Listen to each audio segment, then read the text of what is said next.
Hey, everybody on YouTube. We're just about to kick off another night of Spaced Out Radio. Man, do we have some of the best in paranormal television here for you tonight. And I say that because these are two awesome guys. Dave Schrader is here. We got Shane Pittman, both from the Holzer Files. And in my opinion, you know I like a good beard around here. This is the best beard and the best goatee in paranormal television right now. And the fact that this is, this show really should be sponsored by Mighty Moose Beard Oil tonight. Really should. Oh, what the hell. We'll say it is, because these guys are in here. They're going to tell some ghost stories. We're going to talk a little bit of Bigfoot. Even Merle is here, everyone. Merle is in the studio here. You might hear him pipe up as well. And before we bring Dave and Shane in, and Merle's up looking for some headphones, we'll quickly say hello. Hey, Mike L., good to have you back. Jack Clark, thanks for coming on in. Kimberly Jackshaw, you're looking gorgeous tonight. Brett Lewis is here, everyone, which means we can officially start the show. Hi, gorgeous Renee. Hi, Thurston Hummel the Third. Good to see you here. Tell Lovey that we miss her. Hey, Fast Hemi, good to see you here. Thank you so much. Princess Denali, always a pleasure. Millennium, thank you for coming on in. The gorgeous and talented Manitoba Becky is here in about 7 feet of snow back in Manitoba. The gorgeous Larry Schultz is here, everyone. Scotty Eisner, good to have you here. Bigfoot, Michigan Rob, the Scoreboard Lounge, Brittany, thank you so much for tuning us in tonight. Hey, gorgeous and talented Steph Dickey down in Florida, thank you for coming on in. Nicole Sackage is here. Yes, she is the Nicole Sackage. Hi, Kay Kaylee, thanks for coming on in. Barther L. and the Third Nipple Crew are here, everyone. Watch for the snark. It should be legendary tonight. Lord of Land, Stu Gerson. Right there, buddy. Good to see you here. And Mr. Apnea, thanks for coming on in. Hi, Sandra. Hi, Sandra. Hi, Sandra. Always a pleasure to have you here. Chris Jarvis, Sweet Donnie C, Nilbog Lort, thanks for joining us. Oh, geez, I got to fix my...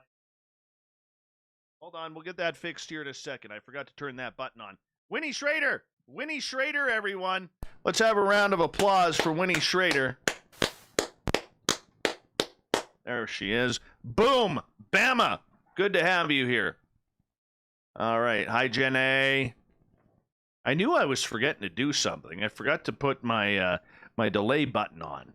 Hi, Alan Moccasin. Thanks for coming on in. Awesome, Andy. How you doing, Dave? Good to have you back. Is Dave there? Where is Dave? I'm here. Oh, yeah. Sorry, your audio's bottoming out for me. I'll hear you and you're great, and all of a sudden, oh, weird. Hey, are you? So I missed you introduce me, but thanks for having me back. It's good to be here. Oh, Dave. no problem. No problem. How you doing? You been doing well? Yeah, just been busy, but it's a good kind of busy, so I'm happy with that. Considering the way of the world in 2020, I got no real complaints, Dave. Good. Well, we are just a couple of minutes away, and your buddy Shane Pittman from Holzer Files is here. Shane, welcome to the show, man. Well, thank you so much, Dave. I really appreciate you having us both. Oh, you know what? This is, trust me, the pleasure is ours in hosting two fine gentlemen of the paranormal. And the one thing that I love about you guys is, and your show is, in my opinion, it's real. And we'll get more into that here in a couple of seconds. Just 1 second here. Where are we? Almost loaded up, Dave. My my dump button is probably from the some state before. There we go. That should clean everything up. YouTubers just refresh, and we should be clean on the audio now, and go from there. Yeah, just hit that refresh button. Hello, Corrance. And thanks, Barther L. I appreciate it. Now, I don't know what the hell Barther L. has planned for tonight, but, it better not be anything about probing, because he's been on that kick lately. Let's see here. And we are about... I'm sorry, I'm bouncing around here trying to get everything going here. We are about 1 minute away, guys. 1 minute away. Put that there. And Planet of Peace, welcome to our chat room for the first time. Hi, Virgil. Good to see you here. 404 error. Thank you for coming on in. And let's fire this up.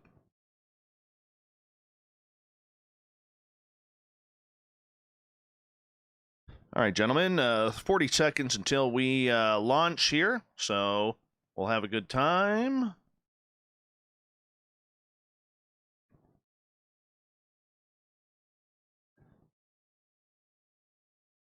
And let's go here.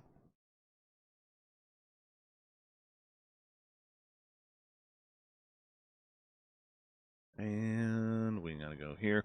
Super chat is open. Wow, Metalhead. Thank you so much for the super chat. Really appreciate that. Great way to support the show. Thank you so much. Very humbled and very blessed to have you here. Here we go, guys. Here comes the music.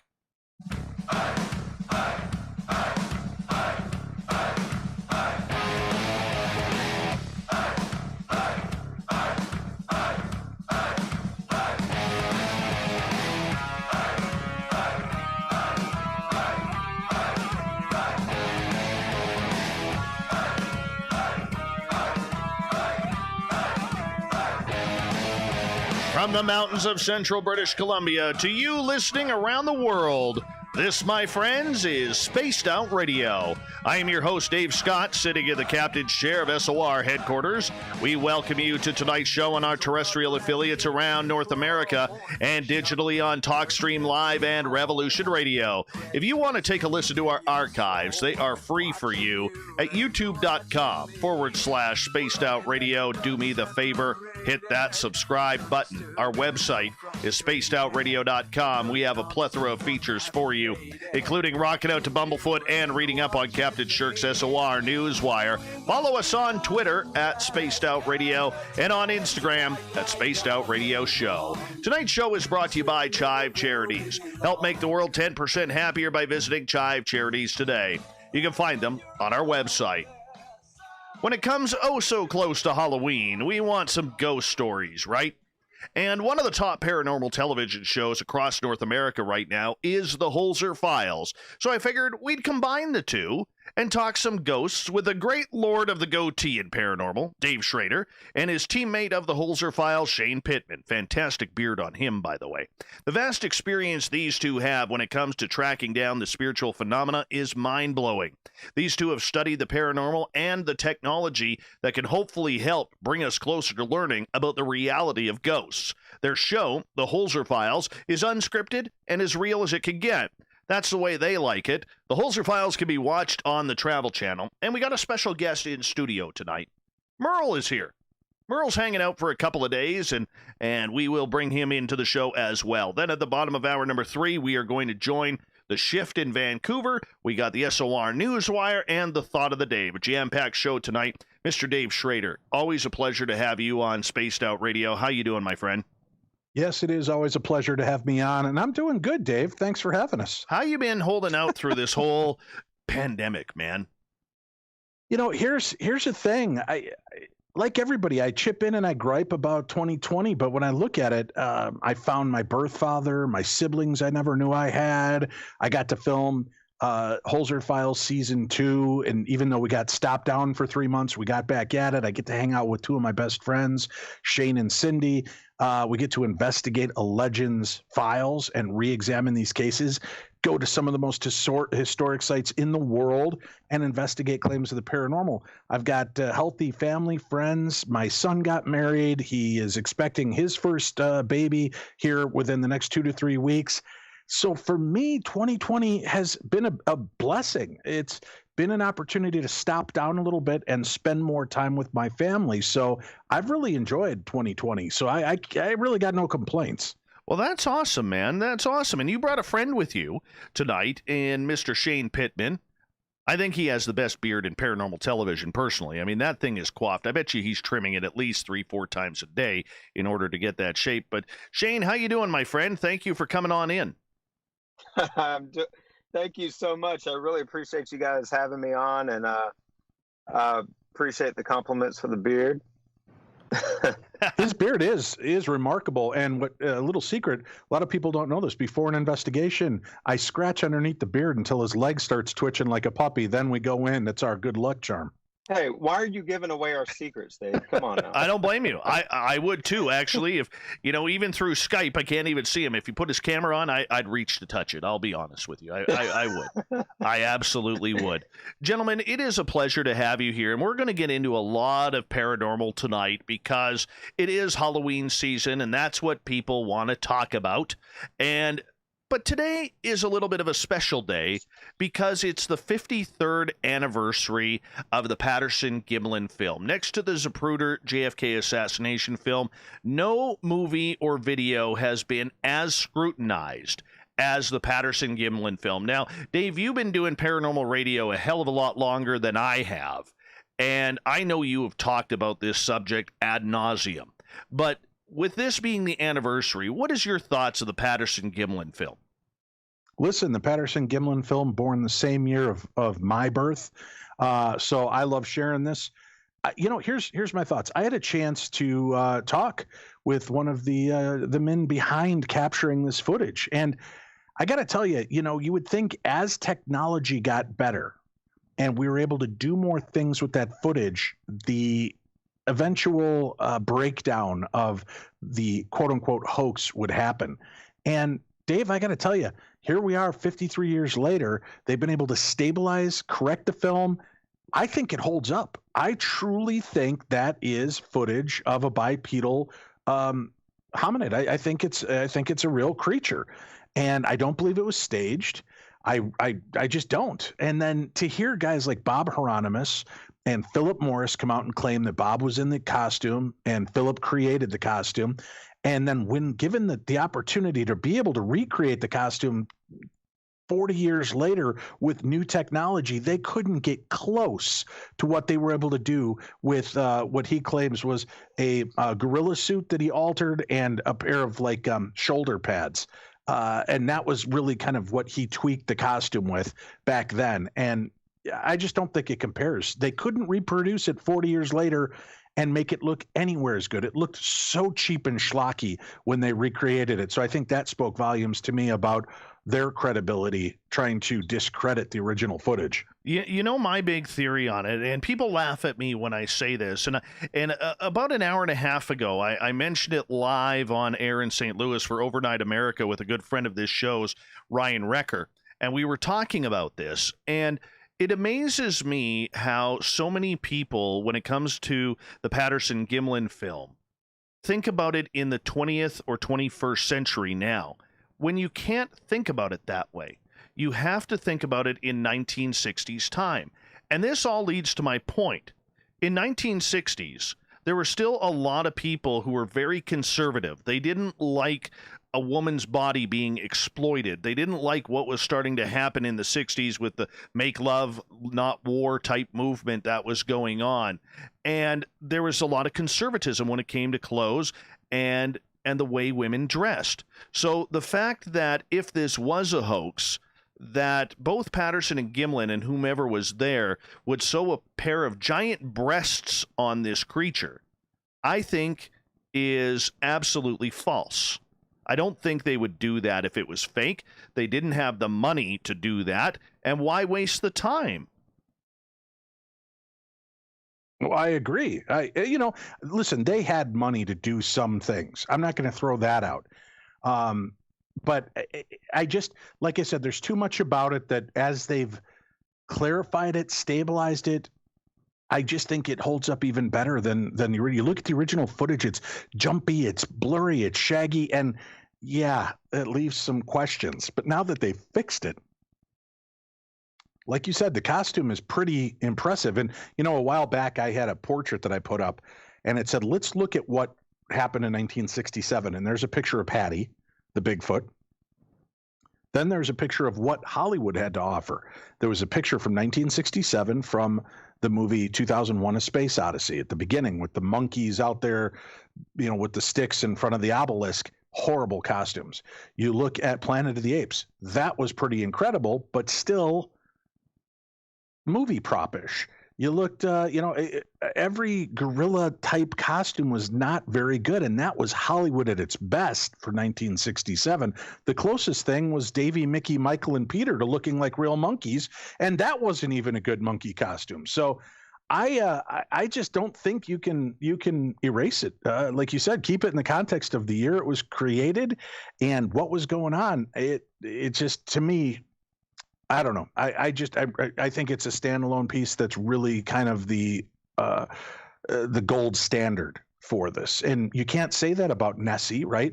That footage, the people that created it eventually came forward and said that they had created the little fake head on a submarine, and a lot of the different pieces out there fall into the wayside eventually. But you have Patty, the Patterson-Gimlin Bigfoot, and that's the only one I feel that really stands up to the scrutiny of 21st century technology and skepticism. Shane, I want to get your opinion on this because people know you as a ghost hunter, but in order to get into this field, you really have to have an interest in all facets of everything that is strange and weird. So when you saw the Patterson-Gimlin film, probably like me as a child for the first time, what was your thoughts on it, and what do you think of it now? Oh, like everybody else, I thought it was fascinating whenever I first saw the footage. And I'm with both of you guys now.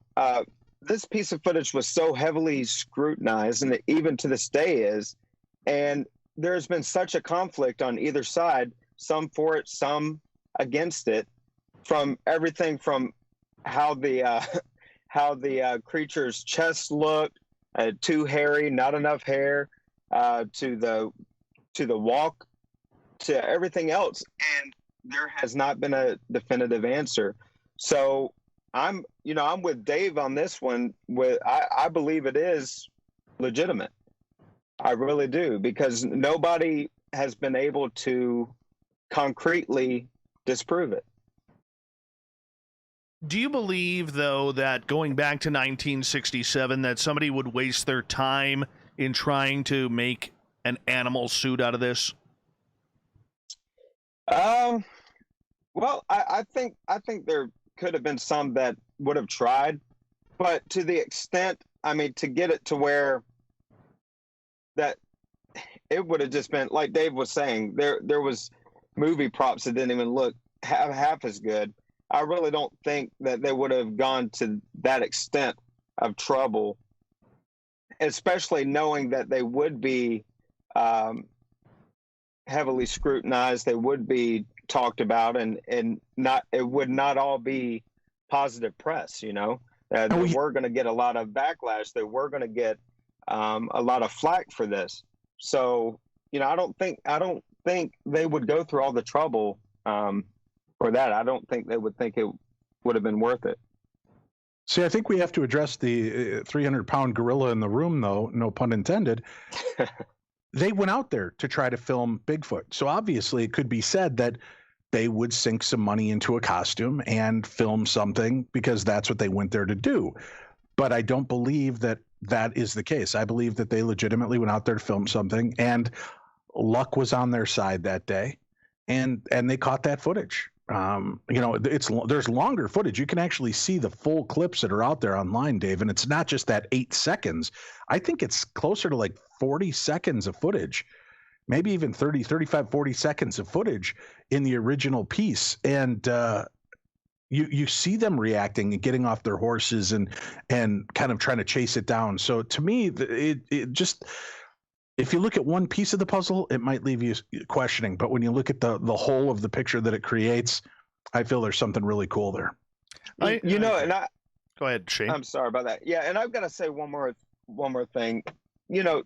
One thing hasn't changed from back in the 60s to now, and that is, it doesn't matter what type of footage you have or type of evidence you think you have, there's always going to be somebody that says, "Oh, it's hogwash. It's not true." It could have been the perfect piece of video, and still there would be somebody that said, "This is not true. That this can't be legitimate."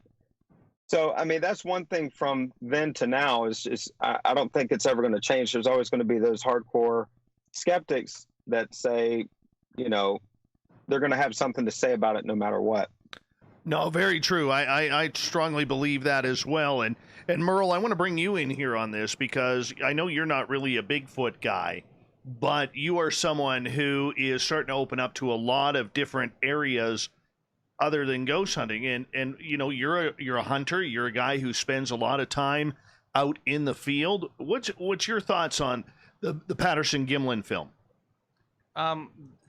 Same with you. I first time I saw that when I was young, I was like, wow, this could be a thing. I find it funny how there's so many people picking it apart when at the end of the day, a lot of people don't actually know what Bigfoot may look like. They're saying that he's walking different. He's not walking like Bigfoot, but at the end of the day, how do you know how Bigfoot's walking? And that's a good point. The other fact is on this, and Dave, I bring you back in here on it, is we are so critical these days about anything to do with video footage. We are struggling to find any video evidence, and it's funny because a few weeks ago I had Cliff Barrickman on talking Bigfoot as well, and he strongly believes that the days of video evidence due to hoaxing, due to CGI, are absolutely dead when it comes to anything cryptid and UFO. Is that going to put a more importance on trying to figure out what is going on really with the Patterson-Gimlin film? First of all, just so you do know, I couldn't hear Merle at all. Oh, okay. So I can't respond to anything that might have been said there. It's a tough dilemma. Here we are now in a civilization where everybody has a camera on them 24/7. There are CCTV cameras, security cameras, something everywhere. If it's too clear, people are going to call BS. If it's janky and shaggy and pixelated, oh yeah, why is it always janky and shaggy and pixelated? There's no making everybody happy. Now, there is software that if somebody's willing to give you, and I always ask people this, when they give me a piece of footage, I ask for the original piece of footage, and there is software you can utilize that you can run it through. It looks at the footage and tells you if there's something that is not an original part of the footage, meaning something's been added. So I've seen a lot of that. I'm also I try to keep up on a lot of the different things like ghost capture and UFO capture, those apps that you could use that would insert images of ghosty figures into your photographs. So I try to keep up on that. But yeah, I mean, here's the deal. You know, if we get a super clear image, everybody's going to call it BS anyway. The only time people are going to be happy is when we drag a corpse in once and for all. And it's sad that that has to happen. So either one has to give itself up or we have to find a recently dead Bigfoot, because it's funny how every jackass with a shotgun who's supposedly taken one down has never thought enough to cut off a finger or, you know, a chunk of real skin and bring it somewhere. They go back later and cut off the pad of the hand. But I don't know. To me, it just sounds like balderdash. I think by now, if a hunter really took one of these things out, even for fear of flashback, they would get a bunch of recognition. There would be some forgiveness, because if you killed one, and I'm not saying we should, if you killed one, it would prove they exist. There would become a blanket protection that would be put out on these creatures, these beings, and none would ever be shot at again. Or if they were and shot at or killed, people would go to jail. So I see that there's two sides to that angle as well, with, you know, what it might take to actually prove this. I personally know loggers in my area, because logging is a major part of our infrastructure and community here. And I know loggers point blank that have said they have been told to absolutely shut up if they see anything like Bigfoot or anything. Don't report on it. Don't tell anybody about it, because, you know, those logging sites, those are millions of dollars worth of lumber and trees. Right. And that is either you're working next year, even though you're laid off through the winter and through the heavy snow, or you have a job next year, or you don't. And they have been told point blank, don't say a damn thing, because we need the money more than the public needs to know about Bigfoot. Right, because what people don't realize is if the loggers come forward and enough of them can prove that this creature lives, they're going to put a cordon on that area and make it like a wetlands or a sanctuary for these beings, which will then take down many different businesses. So I see that aspect of it as well. And unfortunately, business doesn't care about animals or people for most part, but or the environment. Right, or the environment. No, you got that right. And you know, when I look at everything here, guys, as we only got about 4 minutes here, and we'll wrap up until the bottom of the hour on Bigfoot here. You know, Shane, as we go forward, you know, there is so much around this creature. You have the legends from the First Nations and American Indians regarding what this creature is, going back for centuries, if not millennia. We have the ability to see what we have accomplished by seeing this creature today. But the stories are much different.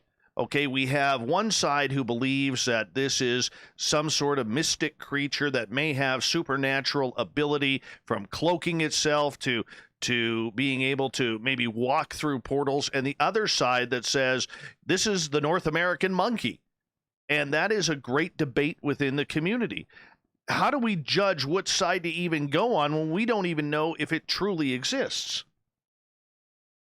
Yeah, you're absolutely right. I mean, it's a lot of it's speculation. You can just go off of what evidence you think either side has and make a decision from there. But I mean, right now it's a lot of speculation, and that's all we can ascertain from it now. So, I mean, it's hard to say. Would you sooner hunt Bigfoot or ghosts, Shane? How about both? I think both would be cool. Do you think there is a tie between them?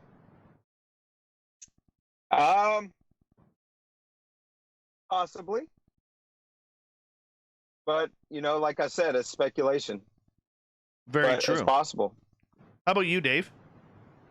I'm not an outdoorsy kind of guy, Dave. You know, I'm from the white bread suburbs of outlying Chicagoland area, so the outdoors are icky and full of things that are pokey and dirty and want to bite me. So I'd prefer to hunt for ghosts inside than go outside. But I, with that said, I am going to take advantage of an opportunity that Dr. Melba Ketchin offered me, and I am going to go out there, hopefully in the spring, and go to a location she claims I will definitely have an encounter, or most likely have an encounter. So I'm going to put myself to that test. I believe that there are those creatures existing out there. I don't know what they are, if they're interdimensional, parallel universe, or ghosts, or, you know, real flesh and blood beings, but I believe they're out there, and I'd love to have an experience with one. I've seen a ghost. I've seen a UFO. I believe I saw Bigfoot when I was 11, so I'd just like more definitive answer. I'll tell you, once you see one, you want to see them again, because it's so fleeting and so quick that I was privileged enough to see two back in 2013 within 100 feet of us. And on the second one, I got a full right side and back profile of it.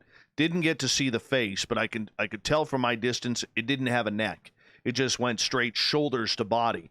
And I would do anything to see that. I've seen footprints in the forests around here, and I keep looking, man, because you just never know. That's the problem. Even with ghosts, you just never know when they're going to pop up there, Shane.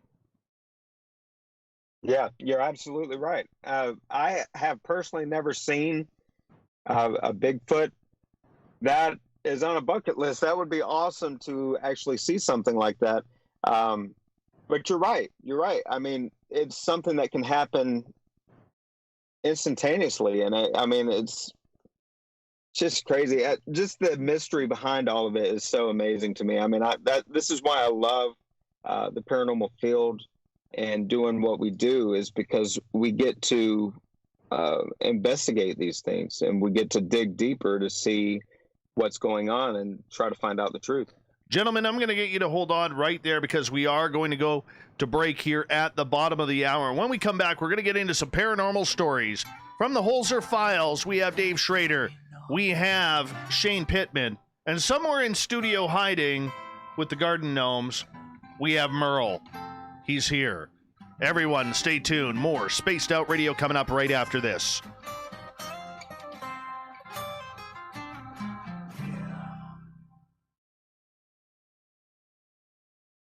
For stopping in tonight. I hope you guys are enjoying the show as much as we are. Make sure that you ask some questions, and Dave Scott, I'm sure, will weave them in throughout tonight's program. Absolutely. Absolutely. Thank you, guys.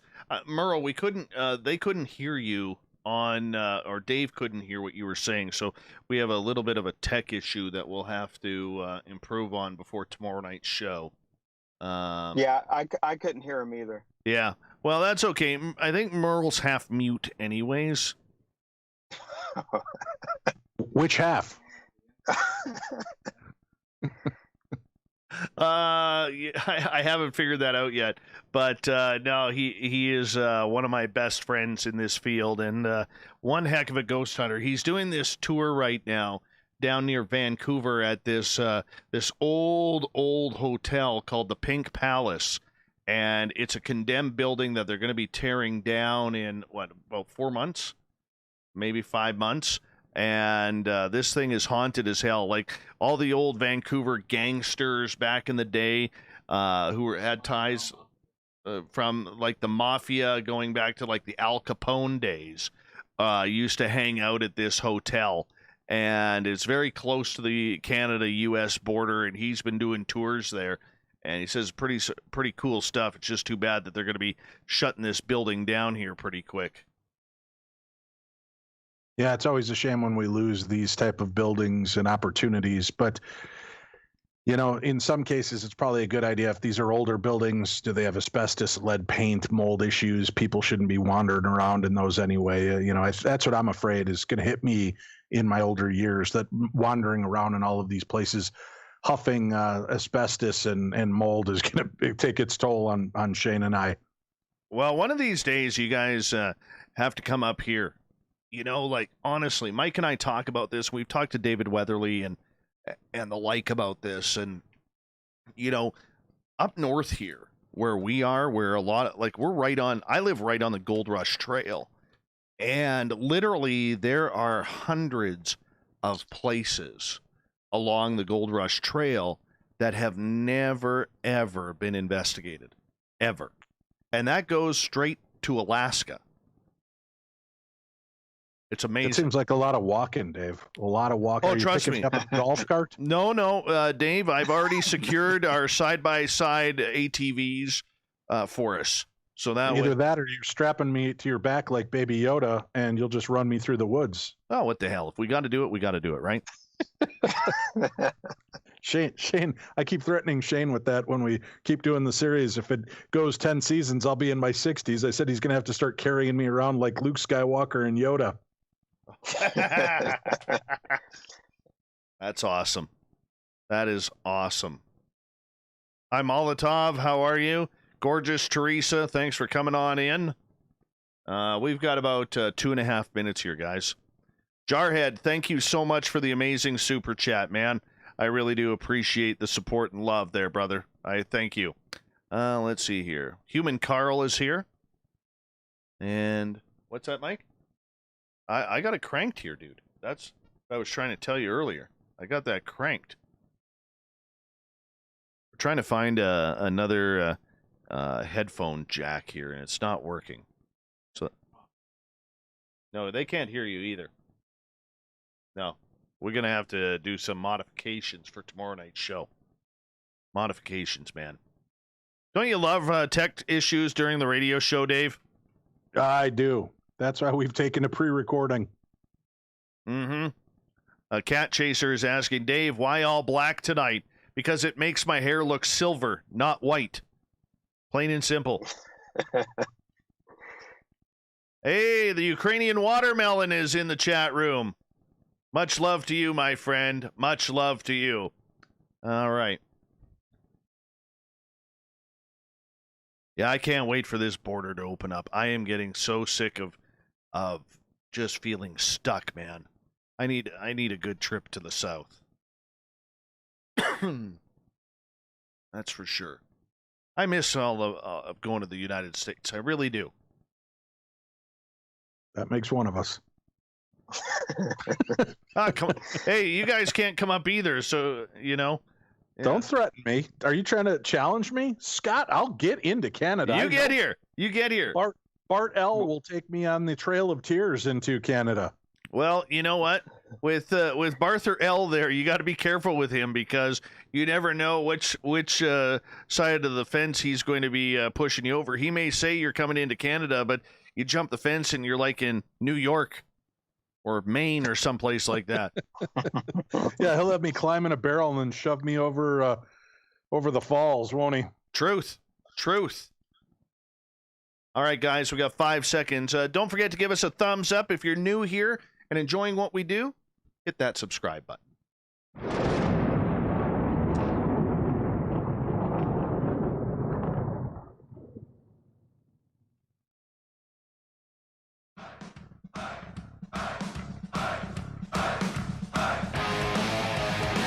Second half hour of Spaced Out Radio is now underway. I am Dave Scott, sitting in the captain's chair of SOR headquarters. Thank you so much for taking the time to join us tonight.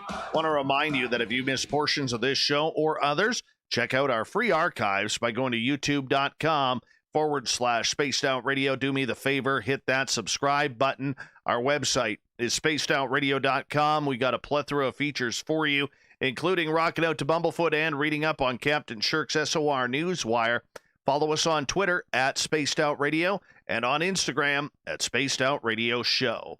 Tonight we are talking from the Holzer Files. We have Dave Schrader, we have Shane Pittman, and we're going to get into some paranormal now. Merle's hanging out somewhere in the studio here. We can't find him right now. I think he's playing with the gnomes. But gentlemen, we appreciate you taking the time to join us. It is Thank a pleasure you so much. to be here. Yeah. Hey, Dave, can I tell you something spooky that happened to me tonight? I would love for that to happen. So listen, today I'm recording my show for tomorrow. I'm doing my supernatural news segment with my co-host Tim. And we're talking, and I can't remember if it was on air or if it was between. And I kind of put a challenge out, and I'm like, if there's a kind of a paranormal disclosure that seems to be going on. The Pentagon seems to be coming forward with footage. More and more people are coming forward to talk about their experiences. Things are kind of happening. And I'm like, hey, listen, if the government really is listening, and that's going on, they could just reach out to me and let me know they're listening, and I'll be happy to help out in any way I can. And tonight, as I'm in my studio getting ready for the show, I have one of those little echo dots in my studio, and all of a sudden it fires up. It says something about 9/11. Then it says something about Lincoln's bedroom, and then starts giving coordinate numbers, and then shuts off. And I go, Echo, repeat that. And it says something like, I haven't said anything. And to me, that was weird, Dave. I don't know what else, but again, why mention 9/11, Lincoln's bedroom, known to be haunted, and then start shooting me coordinates? That is You're being spied on, Dave. That's what it is, man. You're saying all these things on your radio show. You're being spied on now. Yeah. Well, that's going to work out poorly for them. Shane, you've been hanging out with me long enough to know I'm gassy. They don't want any part of that. Yeah, that would be a very bad idea. Okay, very bad. The government will soon stop, and if there were any aliens thinking about probing, they're going to be sorely disappointed. If they're looking for weapons of mass destruction, just go to Dave. Well, they'll find a weapon of gas destruction. That's terrible. It's terrible. Awesome, but terrible at the same time. I don't know what would cause that. I mean, that would absolutely trip me out. No, not the gas. Not the gas. Okay. Not the gas whatsoever. Well, here's something weird too. Like when we first got these little units, I remember hearing something coming from my daughter's room, and I realized my daughters aren't here tonight. They're at their mother's house. And I walk in the room, and there's a light that goes around your Echo. And then all of a sudden the light was on, and then it turned off. And I walked in, and I'm like, Echo, repeat. There's nothing to repeat, Dave. And I'm like, oh, that's weird, because I heard it, and it was lit up like somebody was talking to it. So we've had a lot of strange experiences. When I was doing Midnight in the Desert, on a couple of occasions, we had strange paranormal phenomena that happened while I was on the air. And then we had some non-paranormal strange phenomena, which turned out to be foxes having sex in my yard, which sounded even more terrifying than ghosts. That to would be do honest it. with you. That would do it. I thought it was a woman screaming for help. I kept hearing, help, help. We called the cops, Dave, because it was that terrifying. And the cops had a good laugh at my expense and told me to just Google or go to YouTube and look up foxes mating. And first of all, I felt pervy doing that. And you don't want to just Google foxes mating because you'll get all kinds of weird videos. But on YouTube, sure enough, that's the mating call of the fox. It sounds like a woman being brutally murdered. Oh, that's terrible. And I got foxes in my yard now. This is going to bug me. This is play that for them and see them all kind of come into the yard like, hey, where's all the fun? No kidding. No kidding. Dave, speaking of that, and because that's kind of interesting, you mentioned that you had a couple of strange paranormal experiences on the air. I had one, and I want to get yours too. Did you ever interview a gentleman named Anthony Kenyatta about Harold the Haunted Doll? Yes. Yeah, we spoke to him, I think it was like 3 or 4 or 5 years ago. Yeah, same here. And when I had him on, I do a pre-interview phone call with the guest. He goes, Dave, don't be surprised if something strange happens during the show tonight. He goes, Harold's been known to hang up phone calls. And I'm thinking, you do the old eye roll, like, okay, set me up for some BS. And the phone's all of a sudden going to disconnect. And, oh, that was Harold. In the meantime, somebody just hit end on their cell phone. So about 45 minutes into the show, I'm sitting there broadcasting. And when you get the goosebumps that you feel that someone is like right behind you? Well, yes. I started getting the goosebumps. And I'm alone, and I have my studio in the basement of my house. And I'm all alone. And I kind of slowly turn my head to the left to see who is behind me, because I could feel something behind me. And right beside me, about 1.5 feet behind my shoulder, there is standing a cloaked figure about 4.5 feet, 5 feet tall, very thin and dangly. And I went, I screamed like any normal man in that situation would. I screamed like a 7-year-old schoolgirl and jumped back, and then the thing disappeared right there. Insane. Scared the daylights out of me. That's nuts. What did you do? How do you move on from that?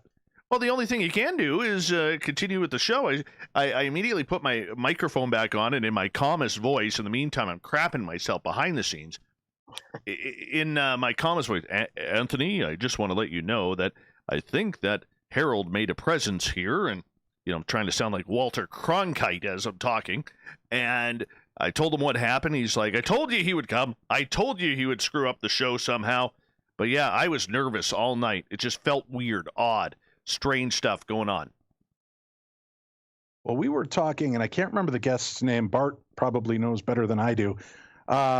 We were talking to a guest about egregores, and he was warning me weird things happened. And during the show, my wife and I were sitting in my studio as I'm doing the show. All of a sudden, we heard what sounded like somebody slam into the side of my house, and we lost all power. We were the only house on our block to lose power. And we had weird things happen. The one night I know we're doing the show, and it might have even been during that egregore show earlier. Suddenly, from the living room, you could hear, and this is 1 o'clock in the morning, you could hear the TV start blasting. So I mute my microphone, and I tell the beautiful Winnie, Go smack those kids, throw them in the basement, chain them to a wall, get them. I'm trying to do a radio show here. See, I let her do my dirty work, Dave. It's easier that way. It's easier. Then the tell-all books will talk about her, not me. And she goes out there, and you hear the TV go off. And then all of a sudden, it explodes again. You hear the loud volume, and then it goes off again. And then a few minutes later, in walks Winnie. Her eyes are huge. She's all flustered. I'm like, what's going on? She goes, I go out there, TV's on, nobody's there. She can see the remotes, they're accounted for, and you see the volume going up all by itself. So she turned off the TV turns back on, and the volume starts going up. So, all right, the skeptic in me tells me maybe there's a neighbor with a similar TV who's sitting there with it over his shoulder, pushing buttons and not realizing that he's messing with my TV. So she unplugs the TV. The DVD player turns on, and the door starts opening and shutting. No, that's not fun. So that was weird. Then our son, Max, refused to sleep in his room because of the man in the closet who kept leaning out and the laughter he could hear from underneath his bed. So he refused to sleep in that room. We had to move his bedroom downstairs with his two brothers, and I turned that into my studio. I never had anything weird happen until the last night in that house. And the last night, literally every other room in that house is empty, completely devoid of anything. The only thing that remains now is my desk and my computer system, my microphone, doing my setup. And I go, that's it. Thank you for tuning in. We'll be back tomorrow night with more Midnight in the Desert. Boom. Music cues in. I turn off my microphone, and all of a sudden I hear somebody walking around in the house. No, and at first I'm thinking, oh, maybe my wife or one of the kids. And I'm like, wait, no, it's 2:00 in the morning. So then I'm like, oh crap, I'm alone in a house that somebody probably thinks is an abandoned house. So I call the police, and I'm like, hey, I'm in this house. We're supposed to have moved out. Tomorrow's the last day. I've got my stuff in here, and somebody's walking around. So the cops show up. I crank the window so that when they get there, I tell them the code to get in the garage. They get in the garage, and I'm kind of crouching, just waiting for them to, clear. So they go through the whole house, and I hear them at my door, and they knock. And I'm like, come in. And the two cops walk in, and they're like, well, we did an entire sweep of the house. There's nothing here. I'm like, okay, all right, that's fine. I mean, maybe I'm just jumpy. I do a paranormal radio show. Oh, we listen, blah, blah, blah. We're laughing about it. And then all of a sudden you start hearing footsteps down in my kitchen, and the two cops stop, and they stare at each other, and then look at me, and they go, wait here. And they back out of the room and go out into the kitchen and do another sweep of the house, and there's nobody there. But we all heard the footsteps. And it wasn't floorboards creaking like the house was resting. It was choom, choom, choom, choom, choom, walking around in the kitchen. So that, and then the cops came back and they go, let's get out of here. So they made me walk out, and they locked up the house with me, and we left. And they're like, come back in the morning. I go, what do you think that is? And they're like, I don't know, but we're leaving. So that was that aspect of it. I love that. To me, that was just, fun when the cops are even like, what the hell is going on? That was just an awesome moment for me, but it was creepy. And Winnie and I had heard things before, and had experienced things moving around and hearing voices from time to time. I don't know. Now, since we've been in this house, it was kind of quiet. And only this year, once COVID hit, did we start having weird experiences again in the new house. So I'm keeping an eye on that. I'd say we've had 4 big disturbances, and then just a bunch of little, that's odd. So I'm keeping an eye on it. Who knows? Holzer Files season 3, we might be investigating Dave Schrader's house. I don't know. Hey, you may have to. You absolutely may have to. Hey, Shane, you listen to all this with this weirdo that you're having to do this television show with. I mean, I realize you probably tightened up the beard during that time, but your investment into the paranormal has been rather unique. You're more of a tech guy, and you've kind of fallen into this entire field and genre. What made you want to come down into this field and take it a lot more seriously? Was it an experience like Dave that you just couldn't pass over? You needed to check it out? Yeah, so it started at a very young age for me. I had some things happen to me that I couldn't explain. One night in particular, I remember going to a friend's house, and a little backstory, I grew up in a really religious household. So, things like anything to do with ghosts or anything like that were automatically classified as demonic, right? So I had a buddy of mine say, hey, I've got this Ouija board, you want to check it out? And I was kind of apprehensive, but I said, sure, let's go for it. So we messed around with the Ouija board that night, and I stayed the night at his house. Nothing happened, and nothing really happened when we were messing with the Ouija board. It was a pretty chill night.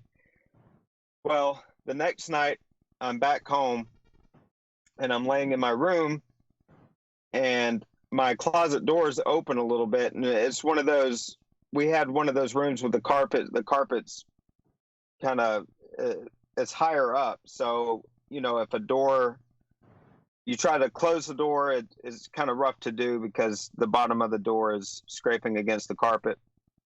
And the door was cracked a little bit, and I was probably laying in bed for about 5 minutes, and the door slams.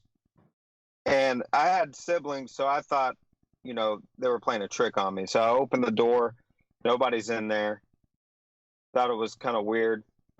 Laid back down, and I was stupid enough to leave the door open, and it slams again. This time I run into my parents' room, and they're like, you know, it's not a big deal. You're just trying to stay up. You know, you just go back to sleep. Quit messing around. So I go back in the room one more time, and the door slams again. I left the door open again. This time they come running in there, seeing what's up. They checked the closet, and then they started saying prayers over me, and I ended up sleeping in their room that night. So I've always had some really weird things happen from an early age. So I've always been fascinated and would do research and read books from Hans Holzer and from other pioneers in the field. But whenever I found out that there was technology that could test certain things that were going on in my life, that's when I was hooked. I've always been a tech guy, not just, you know, with paranormal equipment or anything like that. I've always been into tech heavily. But whenever I found out that there was tech that could test certain things and certain theories, I was hooked. Yeah, that's amazing. That's amazing. And it always starts with a Ouija board. Always starts with a Ouija board. Yeah. The gateway drug, man. Yeah, I guess so. But it you know, and to me, it was like, I don't think the Ouija board had any mystical power. I think it was the intent of what we were doing. You know, we were young, didn't know what was going on, and it was the intent behind it. They were just two young men experimenting with one another, Dave. That's all. Mm-hmm. Oh, would you stop it? Hey, to each their own, right? To each their own. That's right. You know, Dave Schrader and Shane Pittman from the Holzer Files here on Spaced Out Radio. We're talking some paranormal stories here. You know, before you got into television, Dave, you know, you have a passion for radio. You've been doing this a long time. You know, when you look back on it and you look back on all those times you were on the radio where strange things were happening and strangeness in the stories that you heard, do you think you carry some of that energy from those stories back with you? You mean, do I think that there are that I have spiritual attachments? Could be. I don't know. I like I said, I don't know where these spirits are coming from at my house. I try. Shane can attest to this. I try to be very cautious when we investigate. I do my own rituals of prayer before, during, and after. They don't show it on TV because, you know, to be honest, seeing us do a prayer at every location is going to get on people's nerves. Some people just want their paranormal with no side of religion. So they leave a lot of that out. With that said, one episode this year, I go rogue because I figured, you know what, if I'm always planting my heels into the ground and I've got my protective jewelry and everything on, maybe whatever is here won't interact with me because I'm putting up a bad vibe, a wall, right? If you go to a bar to try to talk to somebody, you're not going to go to the one that's got their head turned away from you and refuses to acknowledge you. You're going to go to the one that's, you know, looks friendly and would like to engage in conversation. So I took off all my protective jewelry and had some weird experiences. And since I've come home from that episode, we've had some much more amped up activity taking place in the house. So can I say it's a spirit from that location? I cannot. But I can say that after I left that location, things have gotten a little hairy for me. How about for you, Shane? Well, and just to add to that real quick, that was one thing that really shocked me when Dave did that, because like Dave said, he is really careful and trying to ground himself and do what he can to make sure that he's prepared going into these locations. But seeing him actually take off jewelry that he normally wears, the protective pieces and stuff that he normally wears, was really shocking for me. But yeah, to me, I haven't had anything. Was the question having anything follow me?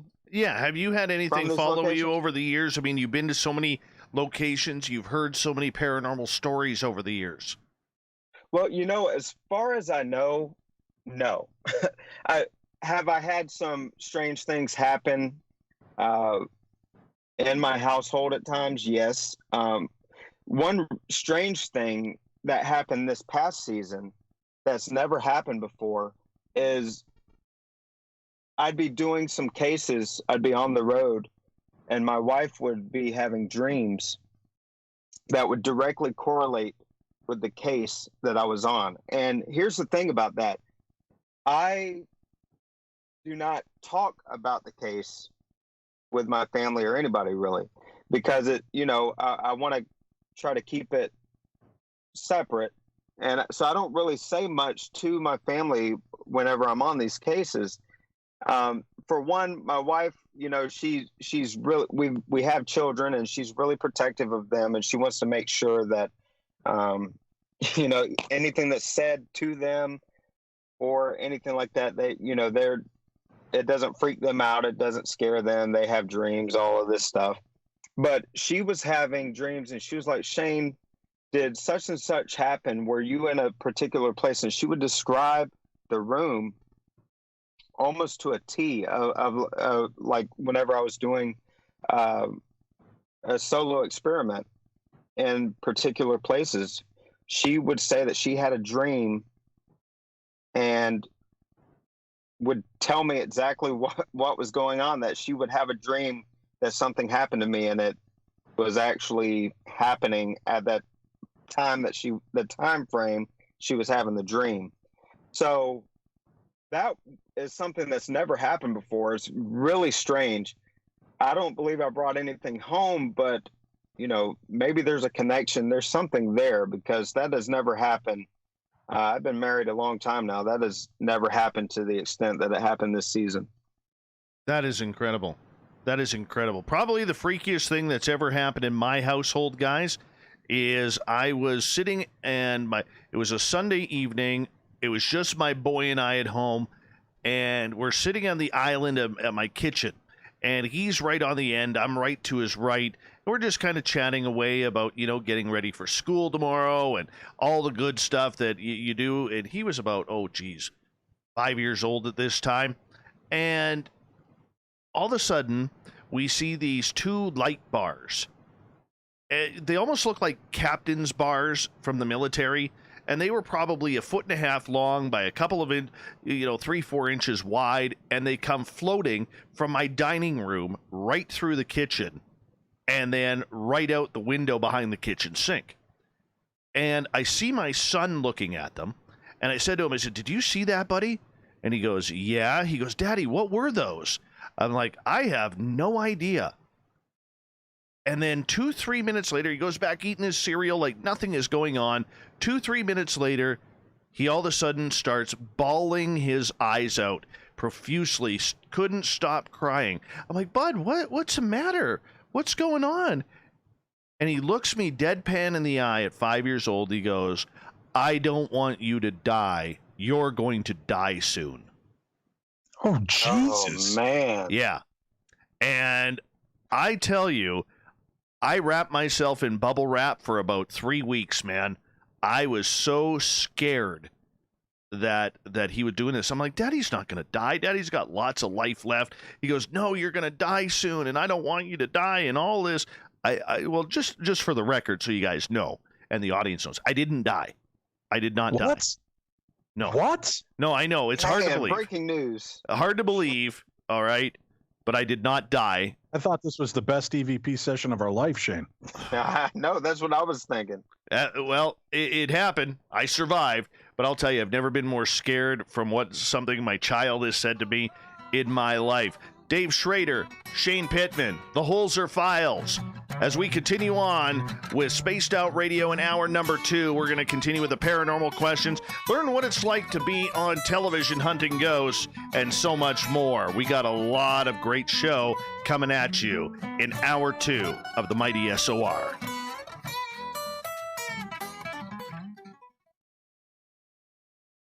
All right, guys, we're clear.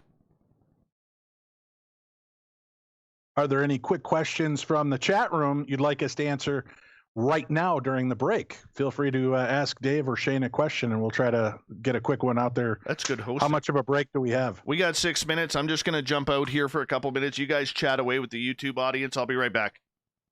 Yeah, and Dave, man, I got to tell you, I popped into the chat just to look, and it's a pretty active chat tonight, man. Yeah, really and nice, intelligent people, and Bart, they're all in there. You had to separate it, huh? Had to separate it. Bart's a good man. Bart has been an amazing support and help for both Dave Scott and I. So I appreciate much of what Bart does. I mess with him. But the guy also made some startling predictions on my radio show at the beginning of the year.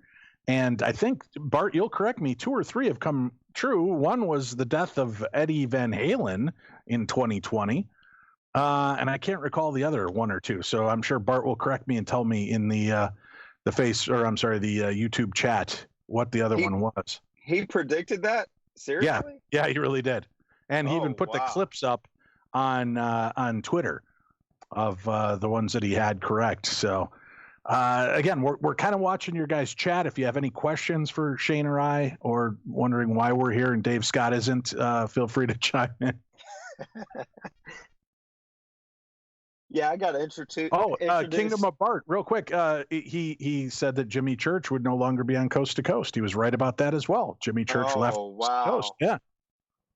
So I asked him if he could, maybe predict that I was going to make $1 million and all of my hair would grow back. Because if he's hitting on all cylinders, I need that in my life. Hey, look, man, miracles don't happen every day. Okay. Ron wants to know, what do I do to protect from attachments? Ron, I'm big on protection prayers, the prayer of Michael the Archangel. I also wear a Benedictine medal on my wrist and a protective blessed cross. So I do that. I pray before I go into an investigation and as I leave. And Shane has been a part of these with me, where I just say any spirit or energy that is here is not welcome to join us. It must remain here. I then ask for God and the angels to move through the area and help to clear any spirits that are lost and help them find their way, and to place a thorny hedge of protection around the people and the location so that nothing dark can influence or hurt them. So that's basically what I do. And Dave, Annie wants to know, did you look up the coordinates whenever you heard them? No, because it was so quick. It was so quick. I didn't even know. It was my wife's like, I think those were coordinates. So I'm hoping it'll do it again. I wasn't prepared. Joe Monk wants to know, who's my favorite TV ghost hunter? It's Shane and Cindy Kaza by far. Those are my 2 favorites. Oh, that's so sweet. Other than that, I really love Josh Gates too. Even though he's not a true paranormal investigator, I love him. Scott Walter from America Unearthed. I love their investigative techniques. They're great. You guys are great. Thank you. Mike wants to know, how is Tim, my co-host, and Mally Fox? Well, Mally Fox is doing good. Mally and Tim host, I think it's on once a month. It's called On the Rocks with Mally Fox. It's a little talk show they do here on the YouTubes. And Tim's doing good. His health, could be better, but we're working on it, and he's working on it. So that's what's going on. But I love them. And, 15 years on the air with Darkness Radio. This January 1st will be 15th anniversary. Man, congratulations on that. That's a big accomplishment. Thank you. All right. Who do I think win in the fight, Dogman or Sasquatch? Dogman. I just want to try something here, guys. See if you can hear Merle here. Merle, do you want to talk into the microphone? Hey, guys. How are you doing? Can you hear him now? Hey, sounds like he's out in your backyard talking to us through the window. I move closer. Can you hear me now? I wish I was able to help. You guys didn't hear that, did you? No. No. Damn it. Oh, well, I'll wait for Chuck. Best regards. Yeah, Merle says, hi, guys. Warmest regards to you. He's a good Canadian kid. All right. Well, that's not working. That's okay. We'll figure it out. We got 90 seconds, guys. 90 seconds. I need 91. Oh, the audience can hear you, Merle. The audience can hear you. Bart says he has to be on the same aux as you. All right. Yeah. That's what I have my tech guy. I'm waiting to hear from him, Barther, because I don't know how to hook that up. Yeah. You can say hi to the audience because they're listening. Hey, audience, I look forward to tomorrow night. We got a couple demonologists for the Ghost of the Great White North show. Yeah. Shane, quickly, because we've done this with Dave before, just your quick opinion here. When it comes to Devil's Tower, are you on Team Stump or are you on Team Rock? Devil's Tower. Close Encounters of the Third Kind? Oh, my God. Hang up on him, Dave. Hang up on him. Yeah. I'm going to shave that beard if he can't figure that out. I recant my favorite ghost hunter comment from earlier now. Yeah.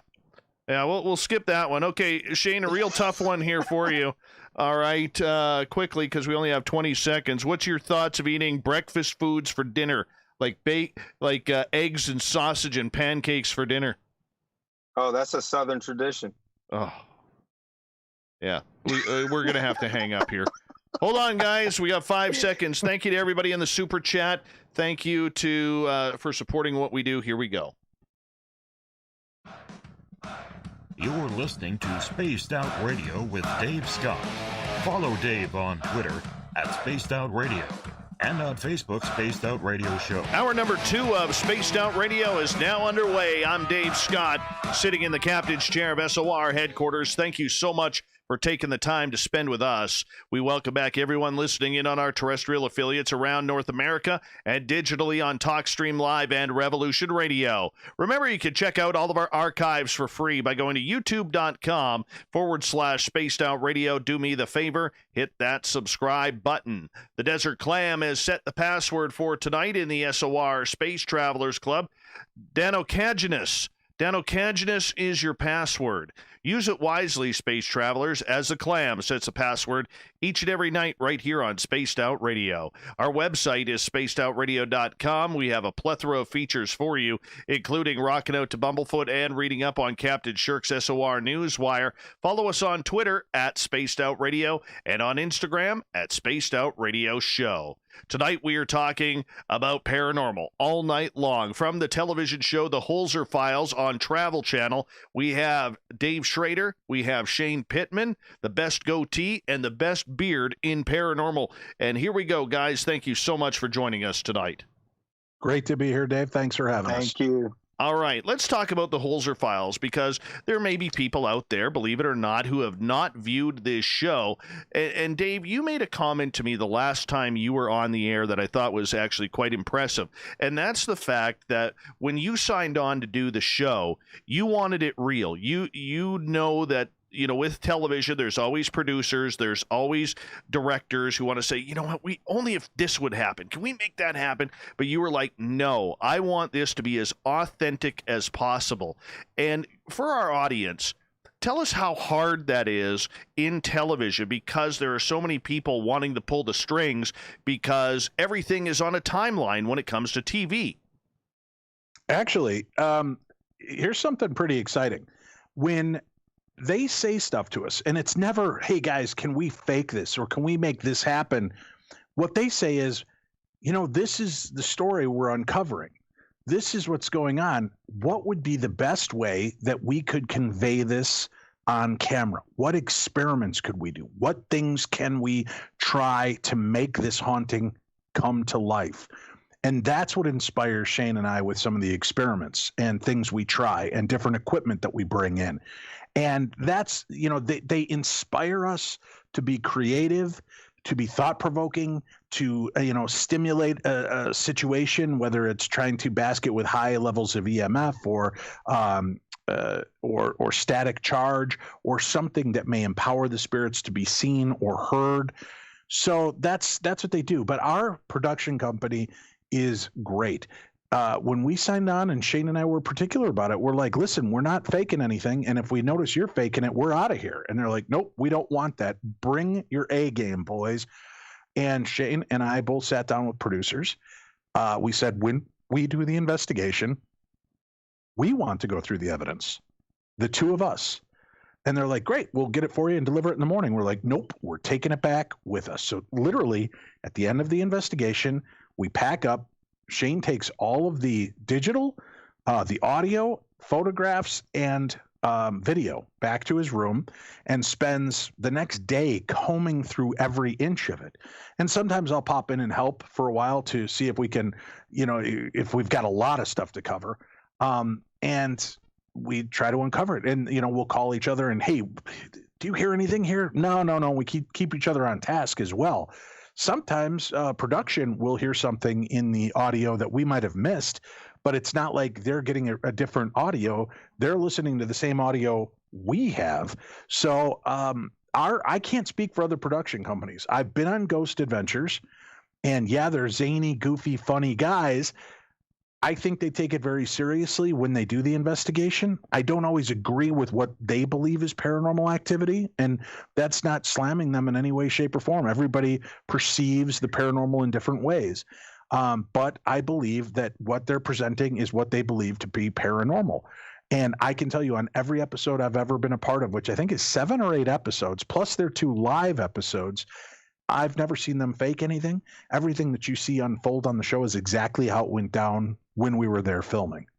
So, that standard follows me through on the Holzer Files, and we're proud to be a part of that team and working with Cindy, who is truly a blessed and an amazing kind of a spiritual communicator. The things she brings to season 2, unbelievable. This year she taps in, she does automatic writing. She also does spirit art this season, trying to draw some of the things that the spirits are trying to show her. And we get some really knockdown, awesome, interesting pieces from her this year.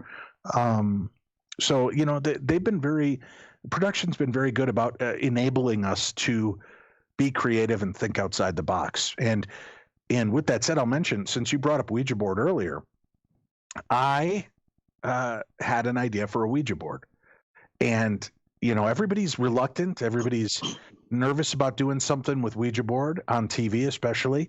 But when I talked through the theory, my belief system, and what I wanted to try to accomplish, everybody was on board. And it wasn't for shock value. It wasn't for anything, bizarre. It was to try to make something better with a Ouija board, which I don't think anybody's ever done on TV, at least. So we, in one of the episodes this season at Franklin Castle, we use, and I can't say it's a Ouija board, it's a spirit board. It's a crystal gazer board from the late 20s, 30s, I believe, that we end up using. And I had to explain to Shane and Cindy, because Cindy takes what she does very seriously. So does Shane. They didn't want to use some stupid tool or toy that has a bad reputation, but they believed in the intent of what I was trying to do. And I appreciate that they were willing to let me see it through. And I won't tell you what happened, but Shane, would you agree that when we are all together with that board, something completely amazing occurs? Oh man, look, you guys are just gonna have to see it. It blew my mind. Probably one of the best pieces of evidence that we've captured, bar none. So I hope it does cause a little controversy. I hope people are like, what a jackass. I got to see what this moron did. And I hope that when they tune in and see what we're doing, I hope they appreciate the idea behind what we're trying to accomplish. Right. And like you said, Dave, I think the intent was everything in that case. I think you doing that, I think things needed to happen just the way we did it for that perfect culmination of everything to occur like it did. And just to piggyback on what you were saying just a few minutes ago, look, Dave, our production company, and I'm not just saying that because they are our production company, but we could not have been blessed with a better production company than Painless. They have went above and beyond to make sure that we, as professionals in our field, are able to do our thing. I think it's really important, especially with a success of a show like this, to have that support and to have that backing from your production company. And they have been fantastic. Like Dave was saying, I mean, we were adamant. We want to do this right. We want to stay true to our values and what we stand for. And they have completely allowed us to do that. And I cannot be more thankful to be a part of the show and to have the cast and the crew that we have. We're just really blessed, really blessed.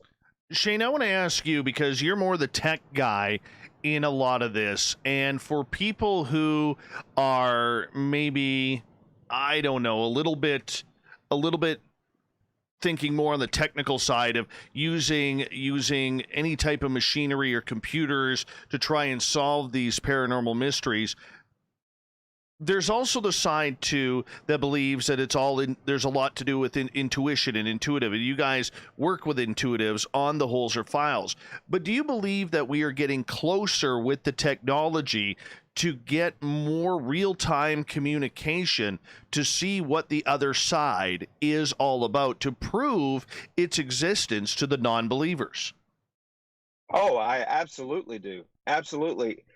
Look, back 50, 60 years ago, take Hans Holzer, for example. Some people may not know, he absolutely did not like technology. And I don't think it was because there was technology available to him. There wasn't a lot there. So any that he saw, he was like, nope, this is garbage. I just want what you need to do. You need a good transmedium and That's a right. notepad and paper and recorder, nothing else. A camera, right. a good transmedium, and I have that interview with him. Dave Scott, his final interview. He spent an hour telling me how all the shows were stupid because they used too much stupid equipment, and he was right in the fact that none of the equipment had ever been made to detect ghosts. They were other pieces of equipment that were being retrofitted, kind of like a sideline of what these pieces of equipment did. Might be communicating, and it wasn't enough for Hans. Now that there are more detailed pieces of equipment that are specifically being made to try to communicate and test some of these hypotheses, I believe Hans would be a lot more forgiving. And his daughter has come forward and said that he has communicated with her through spirit boxes and some other equipment. So I think on the other side, he has learned that there is merits to that as well. Yeah, and now we're at a time now we have technology that can test the atmosphere that we're in, right? Everything from barometric pressure to any type of energy in the location. So we can couple that with if somebody's having experiences or if we're interviewing people that are having certain experiences, we can take certain pieces of equipment into that location, test the atmosphere to see if there are any changes and be able to show that in real time. So I honestly believe that we are getting closer and closer every time. And we're in a technological time now that I think we're going to continue to have breakthrough after breakthrough. Dave Schrader and Shane Pittman here from the Holzer Files on Spaced Out Radio. Gentlemen, as you have embarked here on season 2, you guys have got to travel the country. You've had the opportunity to go to many, many locations that the public just has not had the opportunity to do so. So you are really introducing a lot of these ghost spirits, and if we could call them characters, over to your public that keeps an eye on you each and every month or each and every week that you are on the air. Is there a location in season 2 that really sticks out for you, Shane? Yes, there is. In one that sticks out to me is the premiere episode in Ohio. The reason why it sticks out for me is because this is the first time, I believe, as a team that we investigated an unconventional location. And you'll see the closer it gets to the show airing, what I mean by that. But it was a very unconventional investigation, something that was unique to us. And I really think people are going to be pleased whenever they see it. For you personally, how did it affect you? I can't say much, but it had a profound effect on me. There's something about, with everything going on in the world right now, it makes me wonder a little bit how the spiritual and the physical where we are now, if the spiritual side of things can detect, I don't know how to say it, the world that we're living in now, the kind of the chaos, some of the things that's going on, the chaotic nature of things, if that has an effect. Because I'm telling you, man, this season, the amount of evidence and everything that we've captured, I mean, it has blown my mind. And it makes me wonder almost if maybe there's some cosmic shift going on. There's something going on that just lined up everything for us to be able to collect the evidence that we did. But yeah, it was, this location was very impactful for me. Like I said, I can't say a lot to give too much away, but it was very impactful.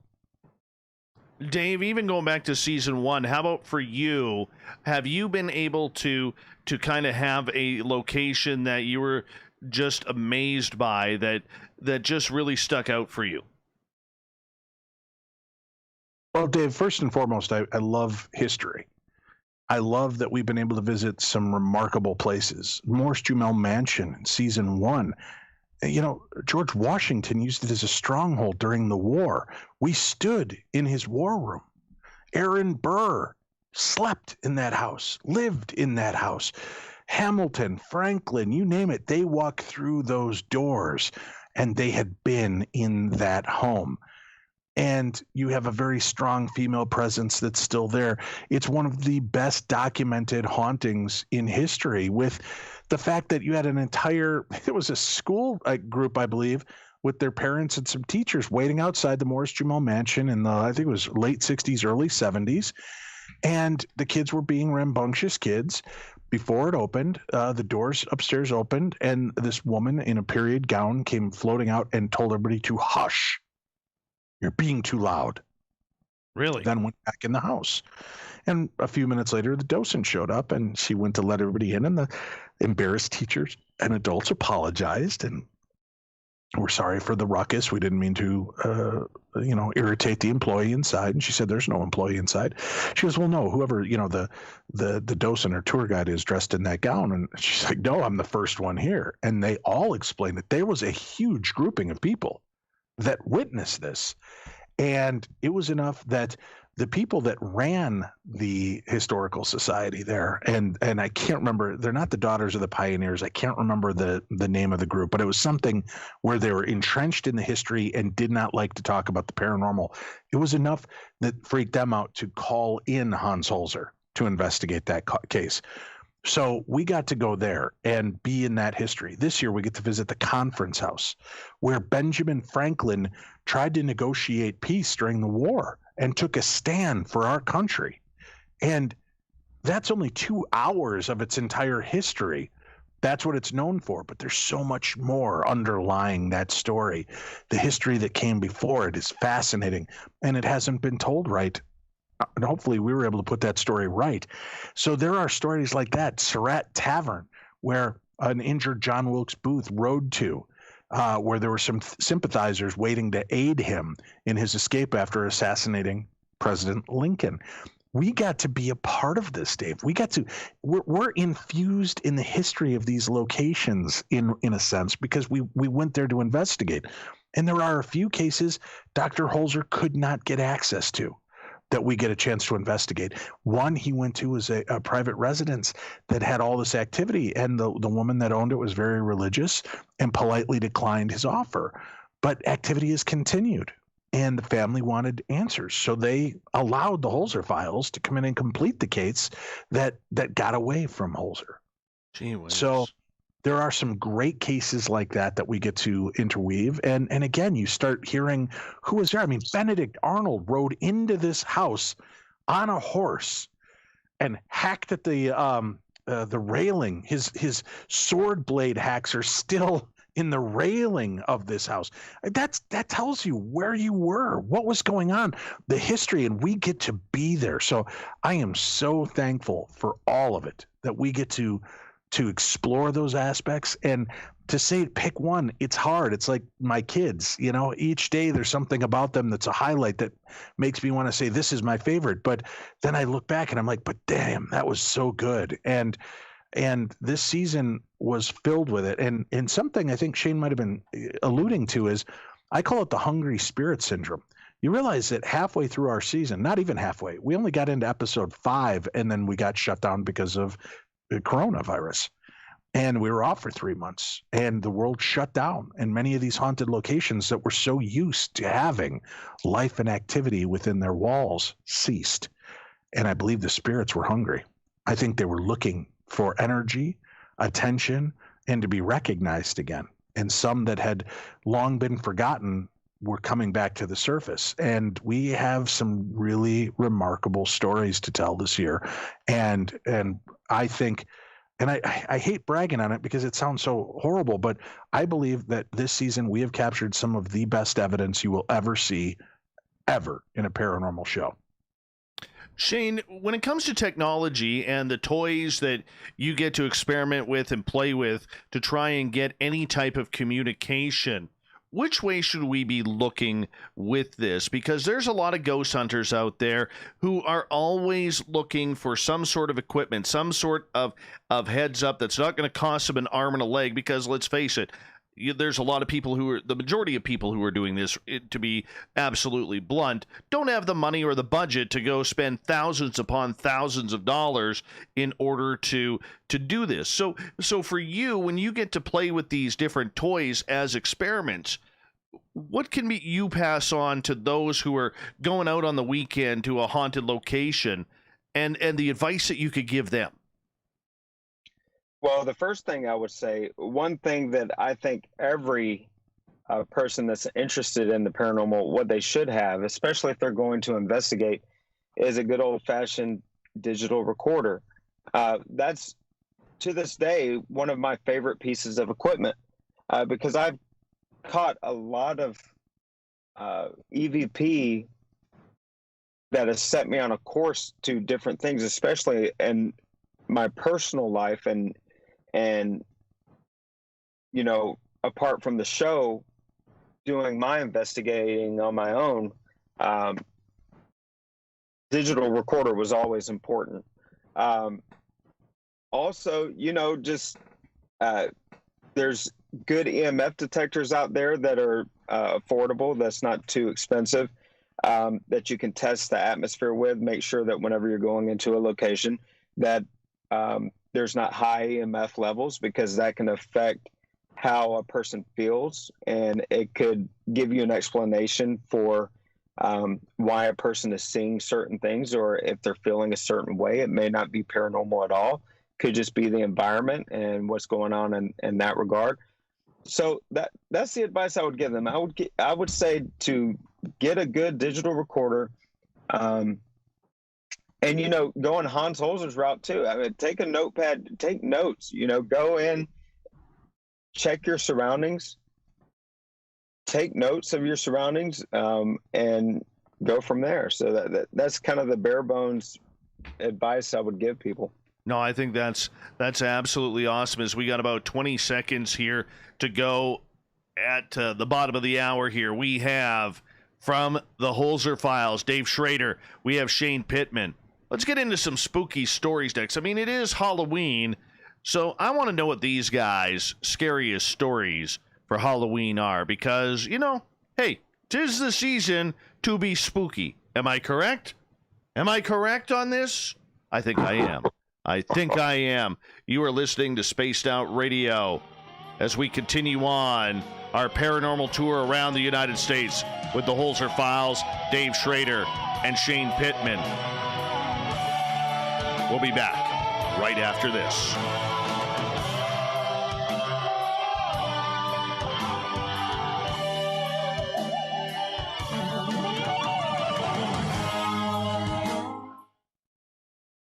All right, guys, we're clear.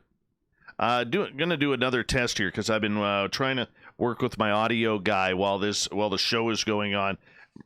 See if you can hear Merle now. Merle, do you want to speak? Can you hear me now? Yes, we can hear you. Oh, now. yeah. Oh, they got you, Merle. Excellent. They got you, Merle. See, I told you guys, Merle exists. I do. I'm real. Now, can you turn him down, please? Yeah, we'll fade him back out now. Oh yeah. Now, Merle here.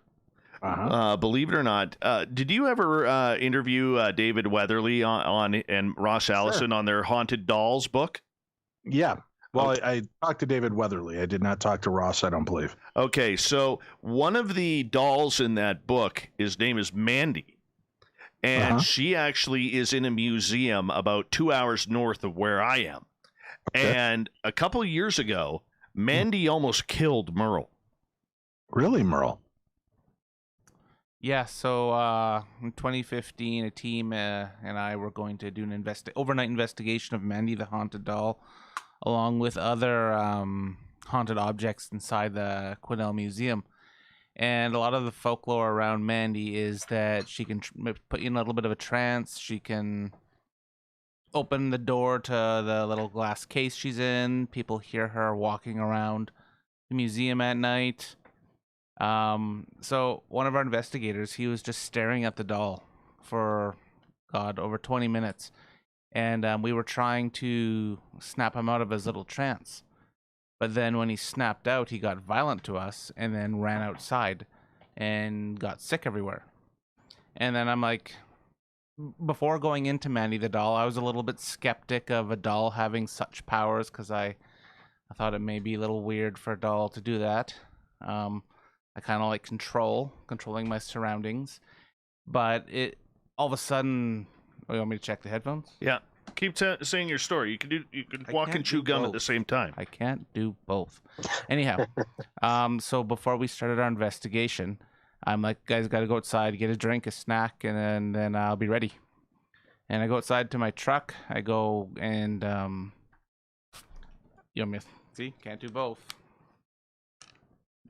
I can't hear anything. Just me. I'll just keep talking. Keep talking. Yeah. Anyhow, we'll listen. I went to go get the snack out of my truck, and all of a sudden, I don't remember it to the point of me opening my truck door, and I had the investigators running out at me because I was in a weird trance walking towards the highway where there was no lack of traffic. Yeah. You almost died. It's creepy, man. I have no explanation about that. Were you high? Were you high? I don't do drugs. Mike? Likely story. Yeah. No, that's creepy. Yeah. I've got one of my haunted dolls here, Dave. I'm going to send you a picture of this little treat. Okay. She is on her way to you on your Facebook. How about that? Let me pull her up here as we got about 2 minutes here. Oh yeah, she. Yeah, she's a creeper. Yeah, no kidding. No kidding. Oh, there's something eerie about her. Yeah, there is, and I love the look she gives you. Hold on. Hey, Tell me just sent you two that's photos. not enough to give you. You could put them up. Oh wow! Did she move her? Ooh. Yeah. Ooh, looking out of the top of her eyes there. Holy cow. Yep. Yeah. Creeper. Shane, So- I'll send them over to you on Facebook too, Shane. I know. I feel left out. Now be honest, Shane. Is that a number 1 or a number 2 clipper you use on the beard? Let's just get that out in the open right now. It's not a number 1. It's got to be a number 2. Very nice. Very nice. You've got a beard fetish, don't you, Scott? Hey, what? You know what? It's going into winter here, man. It's going into winter here. So What do you rub into it, Shane? Just tell me real slowly. Hey, Dave, your beard's pretty cool too now. I sent David 2 photos of Mandy the doll. yes. Let's see here. I'll move them over to Dave Schrader. Oh, Mandy, well, you came and you almost killed Merle. Oh yeah. There, Little- there's a picture of Merle and Mandy the haunted doll I just sent to you, Dave. Let's see here. Oh, yeah, she's a treat. Oh yeah, she's a beauty. She's a beauty. Oh, man, Dave, this doll's got my forehead. Your 5-head? I thought it was a 6-head. Hey, at least at least you're not David Wilcock with an 8-head. I got a 24-head. It goes all the way back. All right, guys, here we go with the second hour here. Hold on, or the Thanks. next half hour, whatever it is.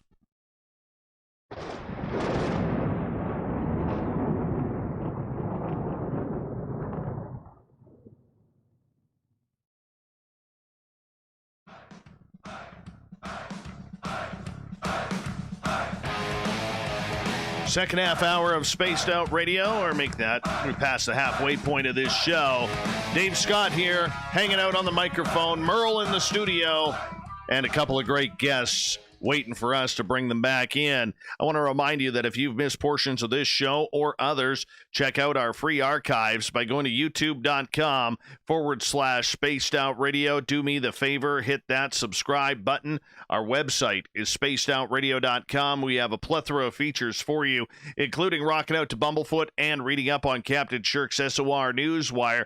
Follow us on Twitter at Spaced Out Radio and on Instagram at Spaced Out Radio Show. We continue on tonight with Dave Schrader and Shane Pittman, both gentlemen part of the television series on Travel Channel called The Holzer Files. Scary stories here, guys, because Halloween is right around the corner. People like to get spooked, and we welcome you two spooky dudes back to this show.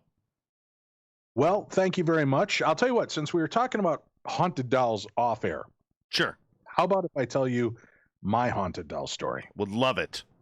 All right. So when I did a little series back in 2000, I think it was 9 or 2011, I've lost track, called Paranormal Challenge, where Zach Baggins and I would go to different haunted locations. We'd invite 2 different paranormal teams to come in and kind of compete against each other, show us how well they knew the history, how well they knew the equipment, and what type of evidence they would provide to us as legitimate paranormal evidence.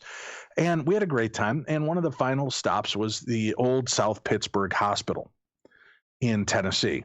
And they gifted me, they knew that I had this interest in these haunted dolls, so they gave me one of their really creepy haunted dolls. And I brought it home. Now, most times people will give me their haunted dolls when I'm out at some public function, and they're just like, I want it out of my house. Take it. So they're wrapped in bubble wrap and stored in my garage, safely away from my children, right? I'll try to do a little binding prayer of protection on them. I didn't with this doll. It just, I thought it was so cool looking. I brought it into my house and I put it in my closet on my shelf next to some of my other trinkets. And I had purchased this old heavy wooden washboard that was one of those times you wash on it and then you crank it through to squeeze out the water. And it's an antique from the 1800s, and it's really heavy, probably weighs a good 12 pounds. And I have it sitting up on the shelf in the closet. Well, my mom, who was really the one that kind of, let me really follow my interest in the paranormal, I went along with her, and she taught me as much as she could and would get me books and do all that stuff. She was not easily freaked. And when she would come to visit, I'd let her sleep in my room and I would sleep downstairs. And if my closet door was open, she would tell me, there's something wrong with your closet. You need to shut the door. And I'm like, you're an adult woman. Get up and shut the door, Mom. And she's like, no, just shut the door. So I'd shut the door. Well, she would do that every now and again. And I had a cat. I still have him, Mr. Mittens. And he would not go in that closet for any reason. And he loves to go everywhere. Well, one day as I'm sitting there watching TV late at night, he walks into my room and he stands there outside the closet. And all of a sudden he walks into the closet, Dave. and then comes flying out of the closet backwards, like somebody scooped him up underneath his front paws and threw him backwards out of my closet. So he came out back first out of my closet. He hit the ground and took off running. Wouldn't go near my closet again. About a week or two later, as I'm sleeping, I hear a loud wham come from my closet. And I get up and I can't open the door all the way. And I finally push my way through, and the washboard is a good 6 feet from the shelf. Now, it's a heavy piece, so if it fell, it would have fallen and hit the ground right there off of the shelf. This thing was thrown. The only thing next to it was the doll. So I eventually took the doll, put it out in the garage, and all activity in the house ceased. So that was, did I believe the dolls were haunted? Not necessarily. Did I believe the intention of people's fears superimposed on those dolls? Yeah. But I got to tell you, this doll, whenever it was in a room or something around, something weird would happen. And I cannot explain how a cat came out backwards, flying through the air from my closet. I have no explanation for that. That is just creepy. Shane, when you think of haunted dolls, have you, or before you met this guy here, Dave, had you dealt with many haunted dolls or haunted objects like that before? No, not too much. I didn't really have any story like Dave had. I didn't have a story like that. Didn't really encounter anything that regard. But I could tell you a really creepy story that personally happened to me when I was about 14 years old, and I was, a bratty teenager and smart mouth kid. I know you probably wouldn't be able to tell that now, but I had an argument with my father, and he said, "You know what? Enough's enough. Go to your room." And I was really upset. I remember it was summertime, so it was still light outside, and it was probably 4 or 5 o'clock in the afternoon, something like that. So reluctantly, I go to my room and I plop down on my bed, and I face the wall. My bed was up against the wall. I faced the wall, and I'm just fuming. I'm so upset. So a period of time went by. It wasn't too long of a time. All of a sudden, the only way I could describe it is it felt like an evil wind, if that makes any sense at all. Hairs stood up on the back of my neck, and it felt like somebody was right up on the back of my neck growling at me, and it sounded exactly like my father. As soon as this happened, I froze. I could not move. That I couldn't speak. I couldn't do anything. Now, I wasn't asleep because I had just went into my room and laid down. So I was wide awake before this happened. I hear the growling. I'm thinking it's him at first. Cannot move at all. Finally, because of my religious upbringing, the only thing I could think in my mind was Jesus, just thinking that in my mind. Well, as soon as I had that thought, the feeling went away. I jump up and look, and I don't see anybody in the room. I run out, and my dad's in the living room watching a football game, or I don't know if it was a football game. I don't know what it was, but he was on the couch watching something, and he said, "What are you doing up?" I said, "Were you just in my room, you messing with me, doing something?" He's like, no, you're trying to get up. Go back to your room. You're grounded. So telling it doesn't do it justice. That was one of the most terrifying moments I've ever had. And to this day, I can't even explain what it was, but it was the most intense feeling that I think I've ever had. That's crazy. That's crazy. I got to ask you guys. I mean, when you guys are going around here and doing your show, Dave, I know you have a strong religious belief, and now Shane, I'm learning you do too. Where does religion or your belief in God or an afterlife come into play when you're doing this show? Because for a lot of religions out there, you can't combine the paranormal and your religious belief, and yet here you guys are tackling both. Well, speaking for myself, again, I believe a lot of it is intention and what you bring to it. I still have questions. Listen, when I go into a location, and there's a very emotional episode for me this season. It was emotional to the point it was almost embarrassing. We had to stop production 3 or 4 times because I would just start bawling. It came at a weird time, this episode at Franklin Castle in Ohio.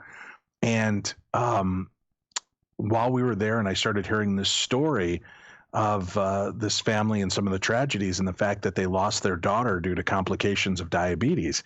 And almost exactly to the day, 2 years earlier, I had almost lost my daughter to diabetes. And as she's telling me this story, I just started, and Shane's there watching every interview so he can take copious notes so that if anything is triggered for an experiment, he knows what to look for.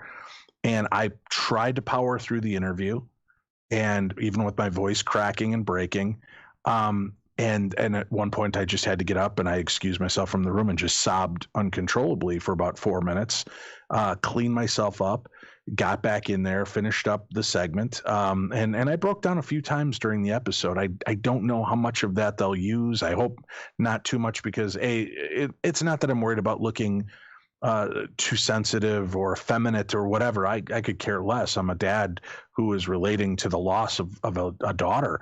And so that doesn't bother me, but I just don't want that to distract from the story and the narrative of it. So it'll be interesting to see what makes the actual episode.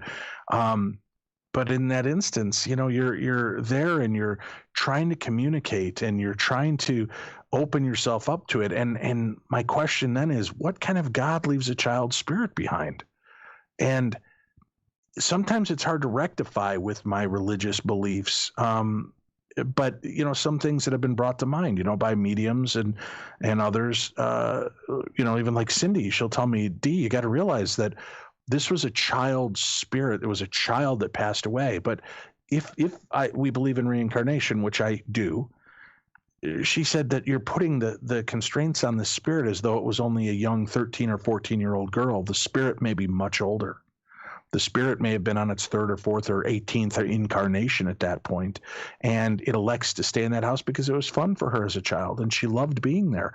And that's the way she's choosing to portray herself. And then you think about how many places see Grandma's spirit younger, or sometimes even as a little girl. Well, we know Grandma died at the age of 89, so the spirit makes no sense unless that's how she wants to project herself, because it was a moment in time where she was happiest.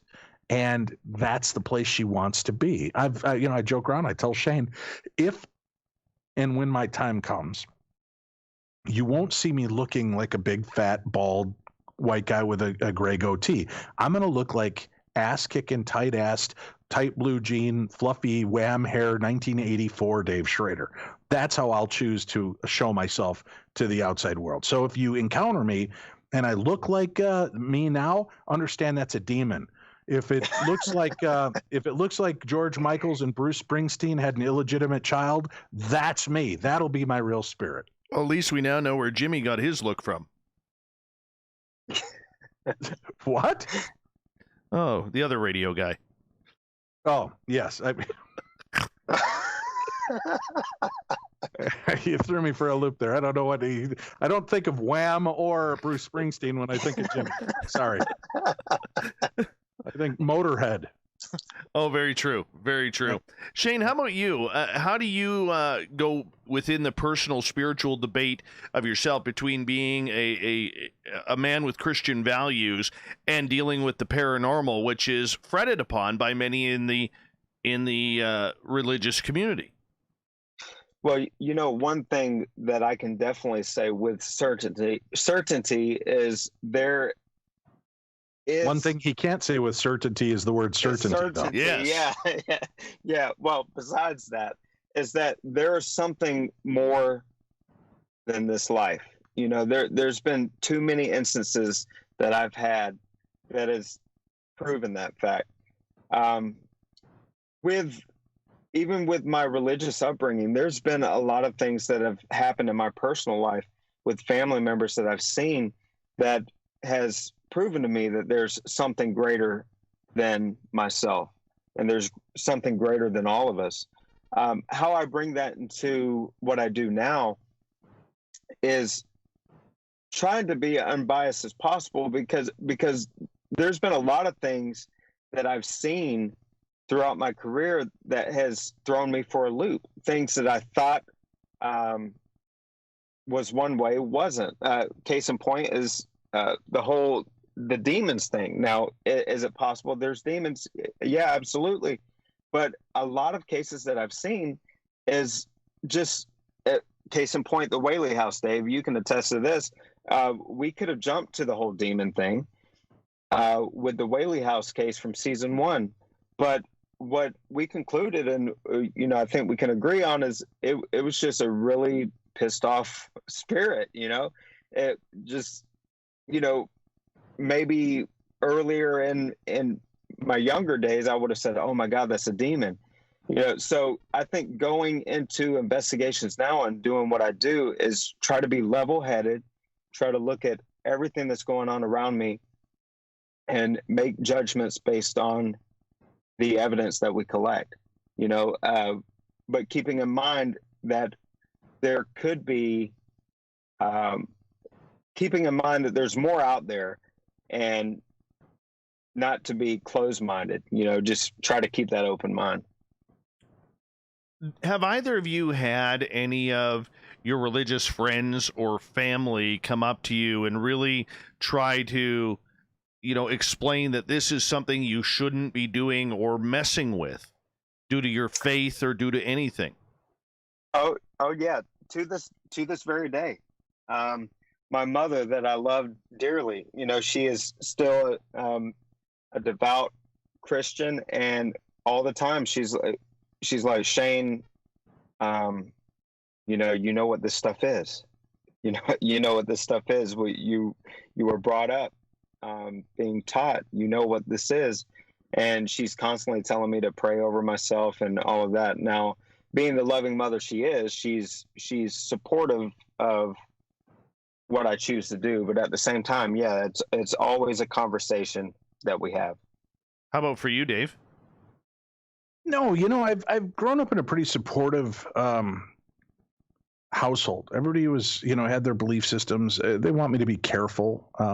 And again, I think a lot of it is just setting the intention of what I expect and what I don't expect. And Shane and I go into these locations, and I know it's hard to tell because sometimes we get so jumpy on the show, and season 2 will not let you down. We promise. Both of us get jumpy. And for any of you Monday morning quarterbacks that think you're so much braver and would never be afraid, when you get in these dark rooms, you guys have the luxury of watching it night vision.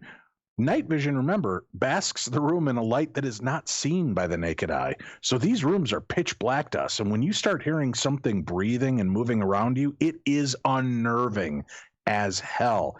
So, we try not to go in with fear. We try not to go in with trepidation, but your human side takes over sometimes, and you've got to try to collect yourself. And there are times that one or all of us will start to get really shaken, and somebody has to step up and kind of get us back on the straight and narrow and recalibrate the brain. And that's what we do. And that's why I think we work really well as a team. You'll see there's a lot of episodes where Shane and I are really jumpy. Cindy is completely calm, because again, she is used to dealing with the other side. And then there's episodes where I'm the daddy and the voice of reason, and Cindy and Shane are very upset and nervous. And then you see in episodes where, Shane is being the consoling figure and helping me to deal with what's going on in these experiences. So there's a lot of different aspects to it. I can see that. I can absolutely see that as we got about 5 minutes to go here before we go to break at the top of the hour. Dave Schrader and Shane Pittman from the Holzer Files are our guests. When you are on the show, okay, you're telling the tales of a lot of haunted areas. You know, for people who have never watched it, do you want conclusions? And when I say conclusions, not the old, this place is haunted and let's move on now because we've got the confirmation, but do you want confirmation of maybe somebody who died there and why they're still there, or maybe trying to find that immortal question of what happens or where do you go when you die? Is there a personal goal in this for you, Dave? Sure. I mean, I've had a lifelong fear of death, so just trying to understand what comes next I know is that one. something that I seek. But you know, in the same vein of what Dr. Holzer believed, there is no case that's ever truly closed. He took a lot of heat, and a lot of people called him a lot of horrible things, and that he was a horrible investigator. He wasn't. You know, and then there are many that look at him in a state of reverence. He went with the information that he was able to ascertain at the time. And when his mediums would get certain things and he would take it to the historians and the historians could corroborate those bits or work it out, you know, he was satisfied with that. But you could see in his handwritten notes, he's like, all right, this all seems to be lining up, but there's something still off. I'm not completely satisfied that this case is closed, that we know who is there. And I don't think a case is ever truly closed. And that's what he would say all the time. So we go back in and re-examine, and sometimes we're not communicating with the same spirits that Hans Holzer did. We're communicating with another chapter in the book of that location, another set of stories. And that's okay. You know, we've surprised places. They expected we went into Morris Jumel that, because Hamilton was so popular that we'd be coming into the contact with the ghost of Aaron Burr. And instead we found out that what probably is going on in that area is that so many Santeria practitioners come to that small plot of land to do their prayers and unleash and untether themselves from their own darkness and their own spirits and things, because they're nature driven and they give it to nature. And, you know, then you're basically just toxic wasting with the spiritual realm into this beautiful nature preserve, and it spills over into the house. And I think that's, you know, we like to re-examine it with a fresh set of eyes. We try to treat each case not like a paranormal case, but like a true crime, and try to get all the players and an understanding of what's gone on there, you know, get to the real history. And in some of these cases, I'm really proud of the fact that we carve out the history. We find the real story that eluded Hans Holzer, that he knew existed, but he called it, this is the case. And you'll notice he never says that these are the definitive words. He says, this is what was told to me. This is what we uncovered. He didn't have Google. He didn't have newspapers.com. He didn't have the resources available to him, you know, 60, 50, 40 years ago that we have to us now. So I think we're putting right a lot of what he got wrong because of the things that were told to him at the time. But when you go and people claim to be the experts, you take them at their word for it. And even when he was doing that, you could see in his notes that he wasn't always happy with what he was being told. Even from some of his mediums, he would challenge them. And we go back and find, you know what? The medium was right. When Hans was like, this isn't matching up with the story that we're being told, we would uncover the real truth that backed up not only what his medium, but our medium, Cindy Kayza, uncovered. So it's a great torch to carry on to the future. And I hope someday they'll re-examine these case files and walk in our footsteps. Shane, how about for yourself? Yeah, so of course you want a resolution. I mean, I think, you know, that's just human nature. You want some sort of conclusion. But, you know, one thing about this life is as long as we're living and breathing, we're always learning something new. And what Dave was saying about Hans Holzer saying, you know, a case is not truly ever closed. And he's right.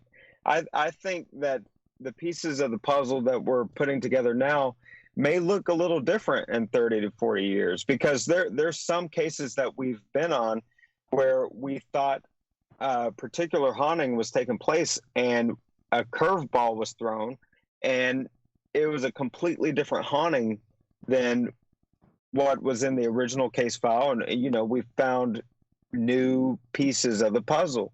And I think, you know, years from now, there's going to be additional pieces and additional information that could be added to these files. And then, you know, as long as there's life here on Earth, I think there's always something to learn. For sure. Gentlemen, I'm going to get you to hold on right there because we are going to go to break here at the top of the hour on Spaced Out Radio. For the next half hour, we have Dave Schrader and we have Shane Pittman, two of the dudes of the cast of the Holzer Files, and we really appreciate them coming in, talking some ghost stories as well. We're going to try and get Merle in here now once we come back. That way, it'll be one heck of a great paranormal last half hour before we turn things over to the shift in Vancouver to go right across Canada. The thought of the day, the news wire, jam-packed. Hour number 3 of Spaced Out Radio is next.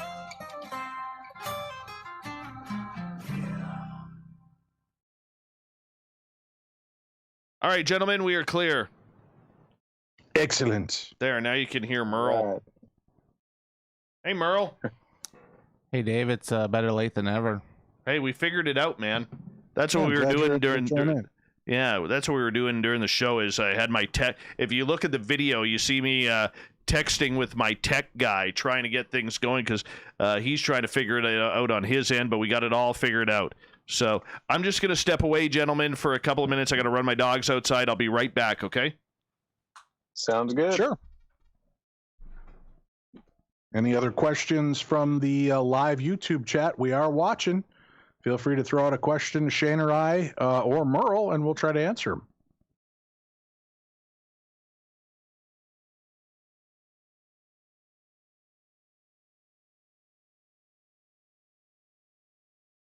Sad news today. The lead singer of The Outfield passed away. I don't know if you saw that, Shane. The lead singer of what? The band The Outfield? The Outfield. Oh, my God. I forget how young you are. You can't be friends anymore. Hey, man, look.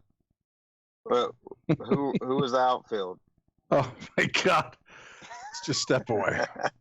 Oh, my God. Oh, good Lord. Name a song of theirs. I might know it.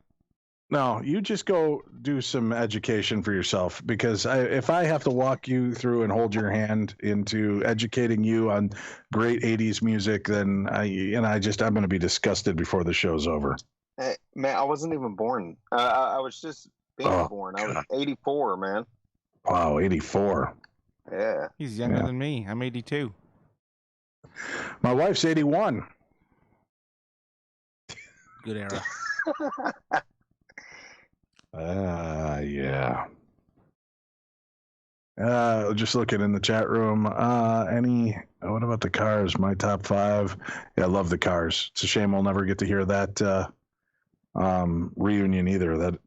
Gosh, you get Benjamin Orr and Rick Ocasek both gone now. The Cars, they were another 80s band, 70s and 80s band, Shane. I know who the Cars are. Now, now Nicole wants to know thoughts on channeling and physical mediumship. Hey, if you're adept at it, great. I have no interest in letting a spirit work through me. That's how I feel you open up for attachments. That's why Cindy's very cautious, and you don't see her doing that either. She's very, very cautious on what she allows to have happen. You know, the automatic writing, I think, is as far as she goes. I find the automatic writing fascinating.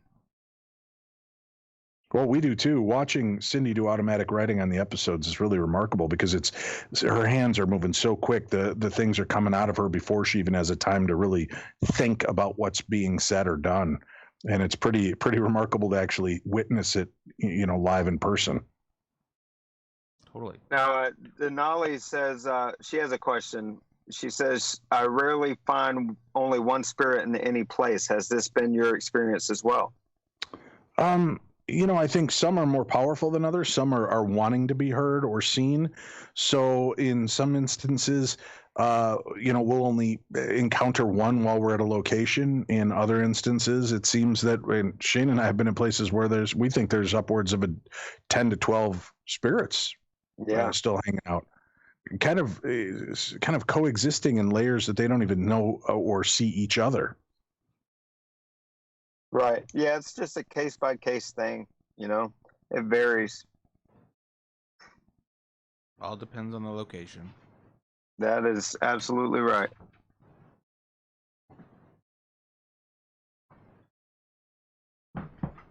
Merle and his partner Jeff actually a couple years ago, one of the haunted museums around here where I used to hold our ghost tour before COVID, actually got a picture of an alien in one of our buildings.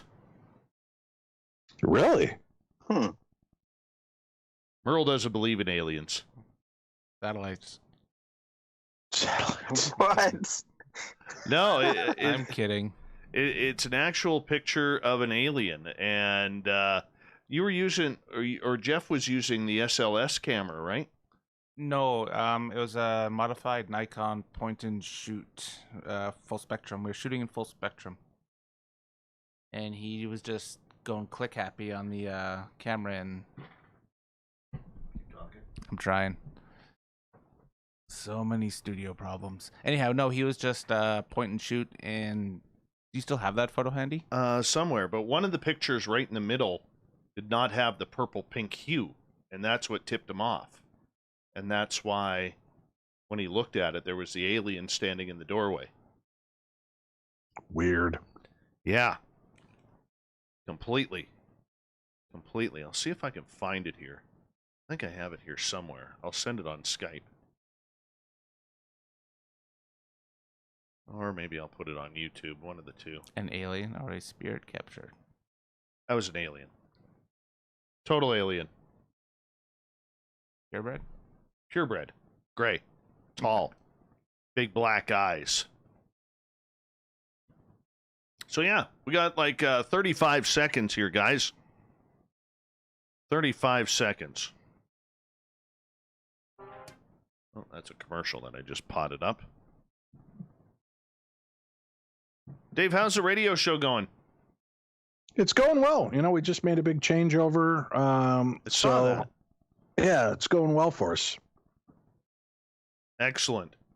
Yeah. Well, when I finally finish my book, I'm on chapter 8 right now. I hope we can do something. Hold on, guys. Here we go.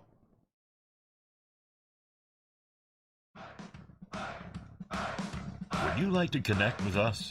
Head to spacedoutradio.com for all your latest show info. Now, back to Dave Scott and SOR. Third and final hour of Spaced Out Radio is underway tonight.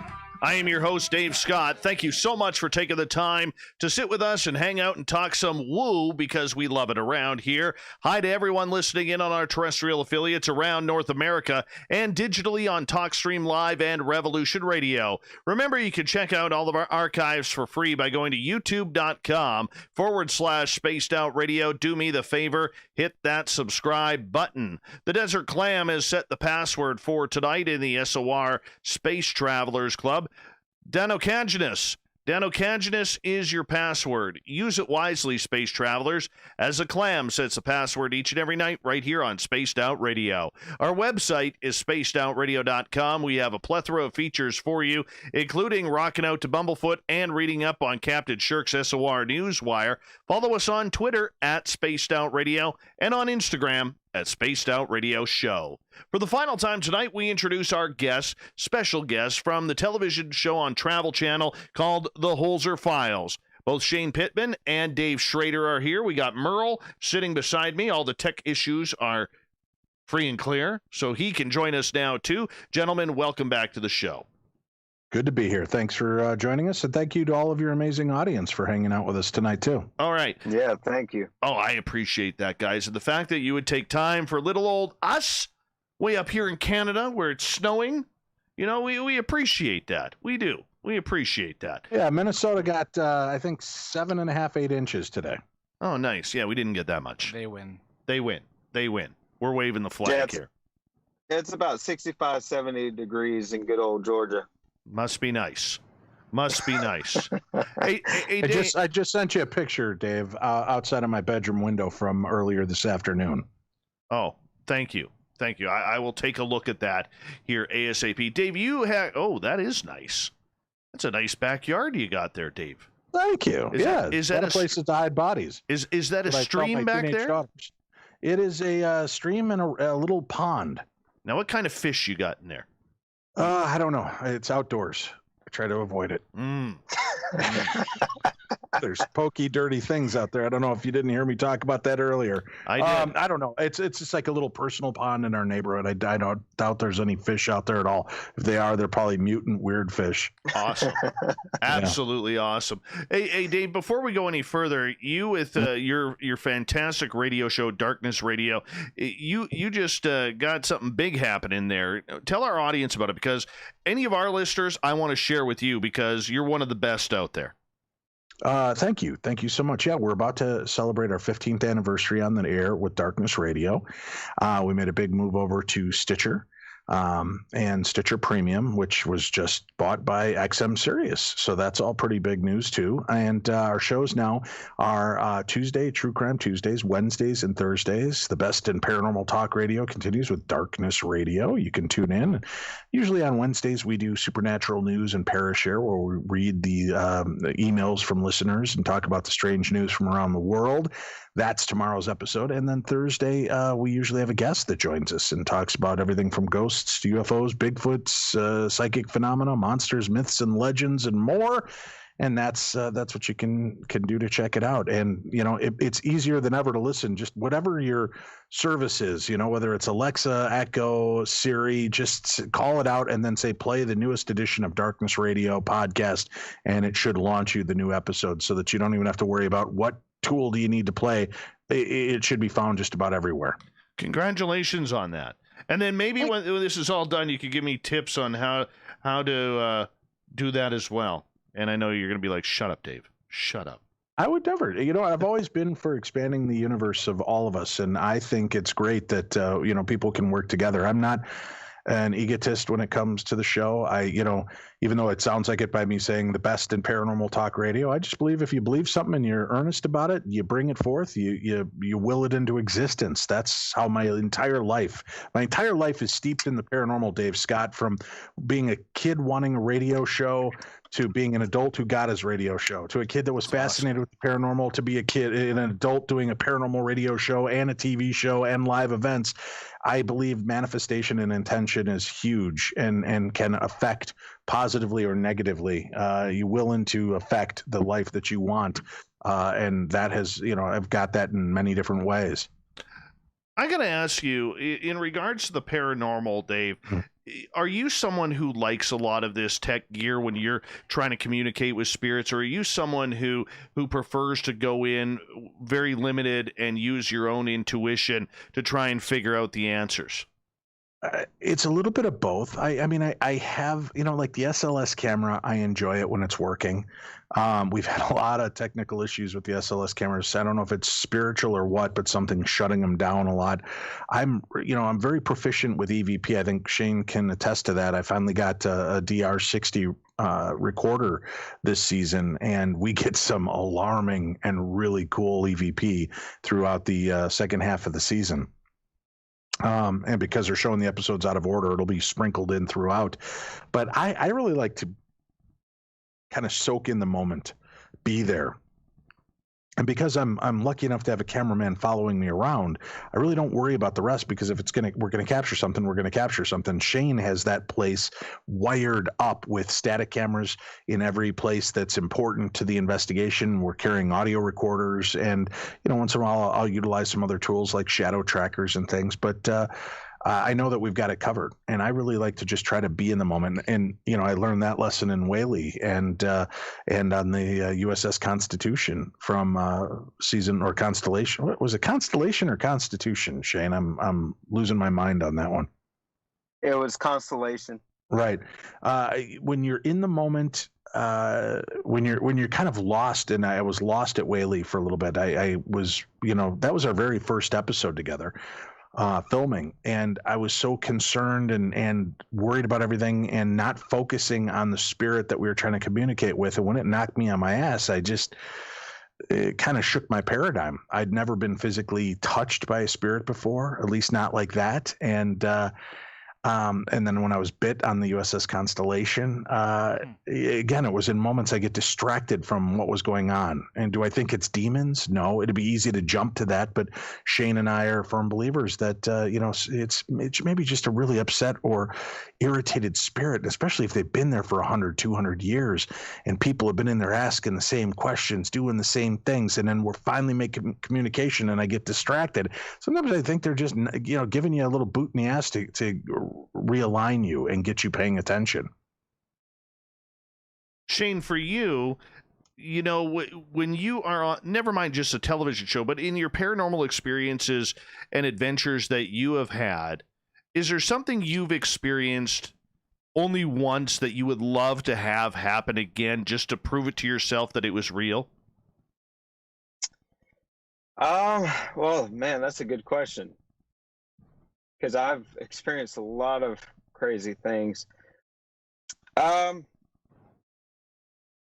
This is going to be a funny answer, but yeah. So there was an experience here locally at one of the local haunts here where I took my brother, and normally my brother doesn't really go and do the things that I do, but he reluctantly agreed. And he's a calm-natured guy like myself, and I've never seen him have an experience or get spooked at all. And we were at a location, and it was at a jail, an old haunted jail, and one of the cell doors physically, it slammed as hard as it could right behind him. And I have never seen my brother jump as much as he did that night. And I would have to say, because I've seen a lot of crazy things, from apparitions to all kinds of crazy things. One thing that I wish would happen again is for my brother to have an experience, because it shook him to the core, but he still has that skeptical side to himself. I would love to see my brother have a profound experience again. Because it would be really cool for him to come out to some of my adventures a little bit more and check them out. So I think seeing him have an experience would be something I'd want to see. That reminds me of a story with my father, where my dad didn't believe in any of this paranormal stuff, but he started over the years kind of opening up to it. And one day I took him out to one of my ghost tours that I was doing here, and he was holding a K2 meter. And all of a sudden, right by him, his K2 meter starts going right to red. And there was a little girl in the upstairs foyer of this house. And she was known to attach herself to grandparent type people and to mothers who came along. And so my dad is holding this K2 meter, and he's like, "Hey, Dave." I said, "Yeah? What's up, Dad?" He goes, what does this mean when all the lights are going off?" I said, "Well, Dad, usually it'll mean that there's a ghost right beside you." And all of a sudden, watching my dad, all of a sudden he starts shaking like anything. And he couldn't believe it. I said, "Dad, why don't you just open up your hand and see if she'll ask her to take your hand, because normally she will." And so he puts the K2 meter in his other hand. He opens up his left hand, and he's like, "Would you like to hold hands with me?" And be darned if he didn't feel the hand of a little girl press into his palm, and he kind of gripped it, and he was just like, "I can't believe this is true. I can't believe this is real." And wow. To watch that happen, it was just phenomenal, absolutely phenomenal. And Dave, for you, have you had an experience with a family member who you introduced to the paranormal like that?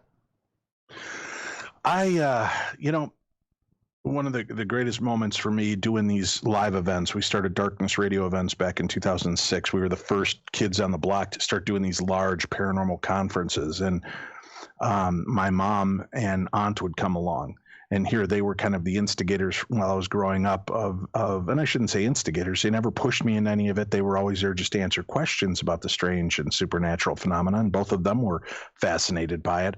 but watching them, and my dad started coming along, and just being able to watch them watch me capture the attention of 250 people or 1,000 people in a room, and bring them in with our ghost stories and make them laugh or jump or cry with the way I told the stories. That was really great for me. But then, my mom and aunt went to Waverly Hills Sanatorium with me, and they really wanted to have an experience. And Adam Bly, the demonologist, was there. And Adam came running out of the building, super excited. He's like, "This never happens. The spirits never make themselves known when I'm around. I'm a demonologist. This is so cool." And my mom's like, What? So he grabs my mom by the hand and drags her into the building, like flying. He's so excited, like a little kid. Takes her to this room where everybody's standing there, and you can hear somebody walking in this room back and forth, pacing. And Adam's like, "This is crazy. This is so cool." And to see the just my mom's face beaming, and she loved John Zaffis and Mark and Debbie Constantino, and for her and my aunt to hang around with them and get these remarkable moments of paranormal. And as my mom lay dying 4 years ago in the hospital bed, and we were talking, I said, "I'm really glad you got to come with me on all of these events. I hope they make you feel better about what comes next." And she said they really did. And you could tell there was no fear in what she was about to transition or go to. And she enjoyed those moments and seeing those things and hearing those things. And, after she died, I kind of felt like my greatest cheerleader had left. But then, my dad, to his credit, who's not a real big emotional guy, he's come up to me and he said, "You got to get your book out there, son. You've got to write your book. You've got to tell your story and share it with people, because you've had such a remarkable life with the paranormal." And he's my number one cheerleader. He really roots me on. So my dad, Jim, is filled in admirably. He's always been a great support, and I love watching the look of pride in his eyes when I'm doing my talks or leading my ghost hunts, but knowing that he believes in me enough to want to see me continue, and he listens to my radio shows and watches the Holzer Files and continues. It wasn't just reluctantly watching it because mom made him. He still loves doing that. That's important to me. And I'd like for him to have an experience with me on one of these events, but if it doesn't happen again, that's fine as well. But that also says the importance of a parent being very proud of their child for their accomplishments, no matter what. So that's kind of cool too. Yeah, it definitely is. Family's been a big part of my life all along, and I've taken a couple of my children ghost hunting. And in this season, I actually used one of my children to help me communicate with the spirit of a child, and in a unique way. She was not on site with us, but she did something that I thought was very sweet and profound. And Shane can attest to this. I believe it helped us bridge that chasm between the living and the dead, and made the spirit feel more comfortable communicating with us. What's the grandest message or the most memorable message a spirit has given you, Dave? I would say it was when my grandfather passed away. I went into a deep depression, and I was there for a good month, just in dark places. And my grandfather came to me in a dream visitation. And he said, "Kid, I'm here. I can answer some questions for you." And I said, "What's it like to die?" And he said, "It doesn't hurt." And I said, "Was there everybody there to greet you?" And he said, "Yeah, my parents and grandma was here." And he just answered so many great questions. But his main thing was just enjoy the life you've got. Stop worrying about the death that is going to come to us all, and enjoy the life that you have. And I wish that would have placated my fear of death. It didn't. That only happened recently this year when I took an ayahuasca journey with Cindy Keza.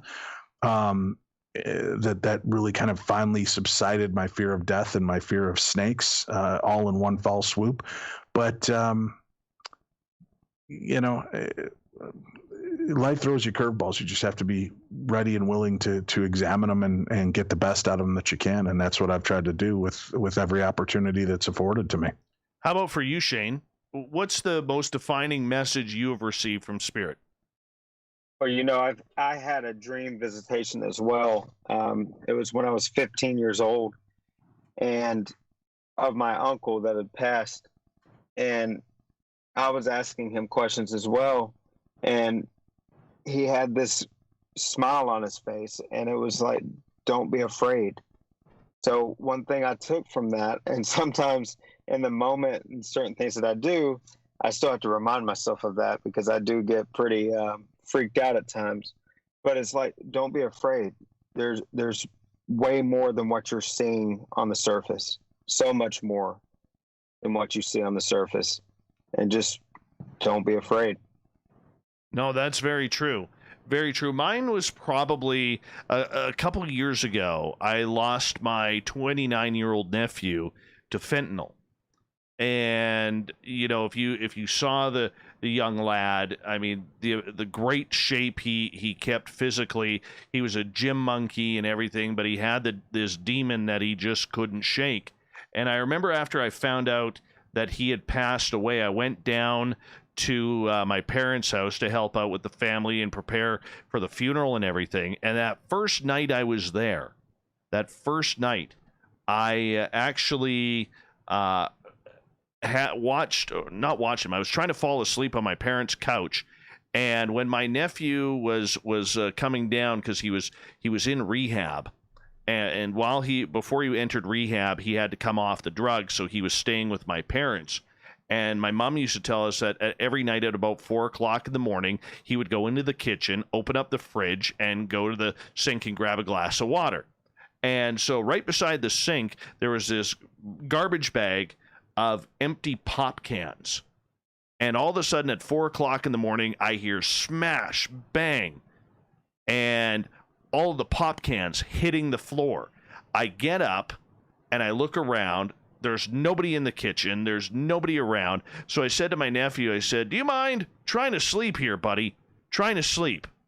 And I went to bed. The next day, we went and picked up all of his belongings from the place where he was staying, trying to get off this horrid drug.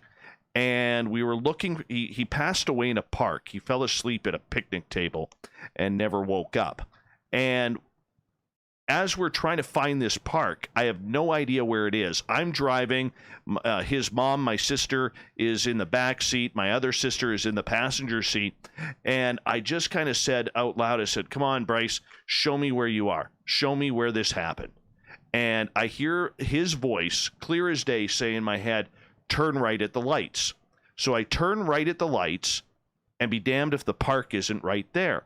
And there's a park ranger coming in one of those UTVs that they drive to take care of the park. And I pull over on the side of the road, run over to this lady driving this UTV on the park grass. And I said to her, I said, ma'am, I'm sorry to bug you and to stop you, but there was a body found here last week. That was my nephew. My nephew's mother is in the car here with us. Do you know where he was found? And she goes, absolutely ghost white, pun intended. And she goes, I was praying for you to come. I was one of the ones who found him. I'll take you right to the spot. Wow. And we went right to the spot where he passed away under 2 oak trees. And it was just the kid couldn't have chose a better area to pass away. Honestly, it was a beautiful, beautiful area. And we're sitting there, all three of us, we're all kind of tearing up and everything. And all of a sudden, his favorite bird was a hummingbird. And this hummingbird comes straight out between the trees, literally gets within 1.5 feet, 2 foot of his mother, my sister. And then after about 2-3 minutes, this hummingbird shoots right straight up into the blue sky. Can't even see it. It didn't go near the trees or anything, just as high as it could go, and we lost sight of it right in the blue sky. Did not turn, nothing. And it was like, wow, that was a beautiful sign. That was a gorgeous sign. That's awesome. Wow, that is awesome. Great revelation for everybody involved then. It was fantastic. Gentlemen, we only have about a minute and a bit here to go. This show has flown on by. And Dave, I have to say this to you before I let you go. You are a mentor of mine. You are a hero and an idol in paranormal radio of mine. And I want to say it is my delight to be able to call you a friend in this business. And you're one of the good guys out there. Thank you for being you, my friend. Hey, as long as I can continue playing the role, I'll be happy to keep it.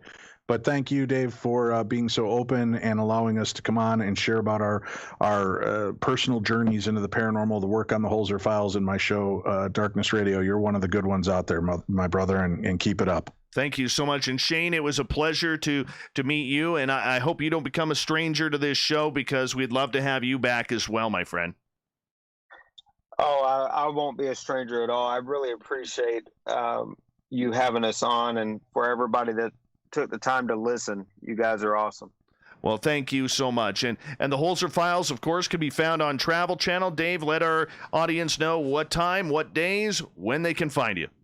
Thursday nights, it begins on October 29th. We'll be at a little later slot for that first night because we're following Ghost Adventures' 2-hour Halloween special, investigating Joe Exotic's zoo, and then our show launches right after that every Thursday going forward. Then we'll be back at our regular time slot, which I believe is 9 Central. And you'll be able to tune in for that. You can find season 1, I believe, on Amazon and Hulu and the Travel Channel YouTube channel as well. So catch up on season 1, watch season 2 with us, and I promise if you stick with us for all 13 episodes, you're going to be blown away on what we're able to uncover this year. So thank you. Thank you, gentlemen, from the Holzer Files. Coming up next, Merle and I are going to join the shift in Vancouver. The thought of the day of the news is next. Well, let's give you guys a few claps here for a great show. Thank you, buddy. We appreciate it. I really do. You guys are awesome. Thank you so much. Honestly, a lot of fun. It was a lot of fun and way too fast. Once again, I apologize, Merle, for the technical issues, but your hair looks great tonight. It really does. Strong hair. Very strong hair. High and tight, my friend. High and tight. Gentlemen, I will let you guys go, but I want to say a big thank you once again for being who you guys are. I think your show is the best out there. And Dave, I think you're one of the best going in this entire genre. And keep up the great work, guys. Thank you, and thank you to your audience for hanging in with us tonight as well. Stay safe, everybody. No matter what comes in 2020, together, if we set the intention, we can have a much better future. All right. We'll say Winnie's in the chat room, so we'll say goodnight, Winnie, to you as well. We'll give you a wave, and thank you, gentlemen, for being here, and we'll talk to you very soon. Have a good night, everybody. Have a good one now. Have a good night. They're awesome dudes. Awesome, awesome dudes.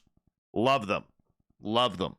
And it's true. In my opinion, this was my first time talking to Shane. By the way, Terrible Times, welcome to our chat room for the first time. Thank you. This was my first time talking to Shane. What a great guy. You can tell, I've interviewed enough people to know when you have honest people who are with you in this business, and you can tell that Shane is a very honest, cool guy. And, Dave is just... Dave's Dave. Dave is one of the best. He's a pro. He's professional. He is...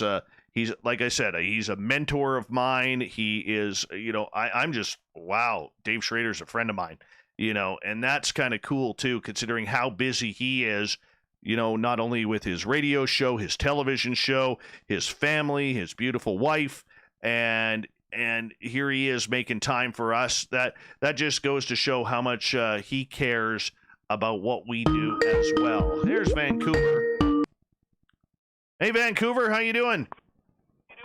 Hello, Dave Scott, Spaced Out Radio. How are you tonight? I'm full of happiness and joy. How are you? Oh, that's great. I'm just trying to fight off a bit of a splitting headache, so I'm really full of drugs, which means I'm full of happiness and joy right now, too. Very nice. Very nice. Hey, Merle, can you do a sound check for us, please? Sound check. Did you hear Merle there? I did. He said sound check. Okay, good. Good. We just want to make sure because it was funny because during the show tonight, we actually we couldn't hear him, so he couldn't participate, but we got everything straightened out now. So we got Merle here to tell his story, and then we got the Bigfoot stuff, and then we're good, man. We're good. That's awesome. It's cool to have another voice on there. That's great. Yeah, and you guys will like Merle. I mean, he's a little bit of a weirdo, but I'm normal. No, you're not. Aren't we all? Aren't we all? Yeah. Now, Shane's in Calgary, isn't he? Yes. Poor guy. Poor guy. Yeah, I know. Yeah, my hometown. All right, so we're coming back in about, let me see, 1 minute. I have about 1 minute and 15 seconds here before we're back. Yeah. If that lines up. I'm about, let me just check here. I am about 100 seconds now, and then I just got to read my intro. So if we could come in at 36, just at 36:00, that'd be wonderful. Absolutely. We'll try and aim for that there. All right. Sounds good, Dave. All right, brother. We'll chat with you shortly. Okay. Sounds good. That's Vancouver. We're going to go right across Canada now on the shift. My hair does look good tonight. Thank you, Kimberly. I appreciate that. Tomorrow night, we're going to try and adjust the camera so you guys can see Merle, too. Merle's bang on tonight. Bang on. It's good hair. It is good hair. Now, the reason why we weren't having technical issues with your microphone, it's just that you weren't very close. That microphone, because of the foam on it, you have to get, like, right close to it. Make love to it. Maybe give it a little tongue action. No. Little closer. I'm not going closer than that. That's awkward. That's awkward. I know, but you have to. We got to be able to hear you because this is radio. You can hear me if I talk louder. How's that? You can't because then it'll echo through my microphone. Dilemmas. There you go. There you go. That's what you want. Right there. We want to hear that sexy Merle voice. All right. That was a strong show. Very strong show. Very strong. All right, we're going to come back here momentarily. Oh, I guess that's okay. You know, they see everybody else who's supposedly...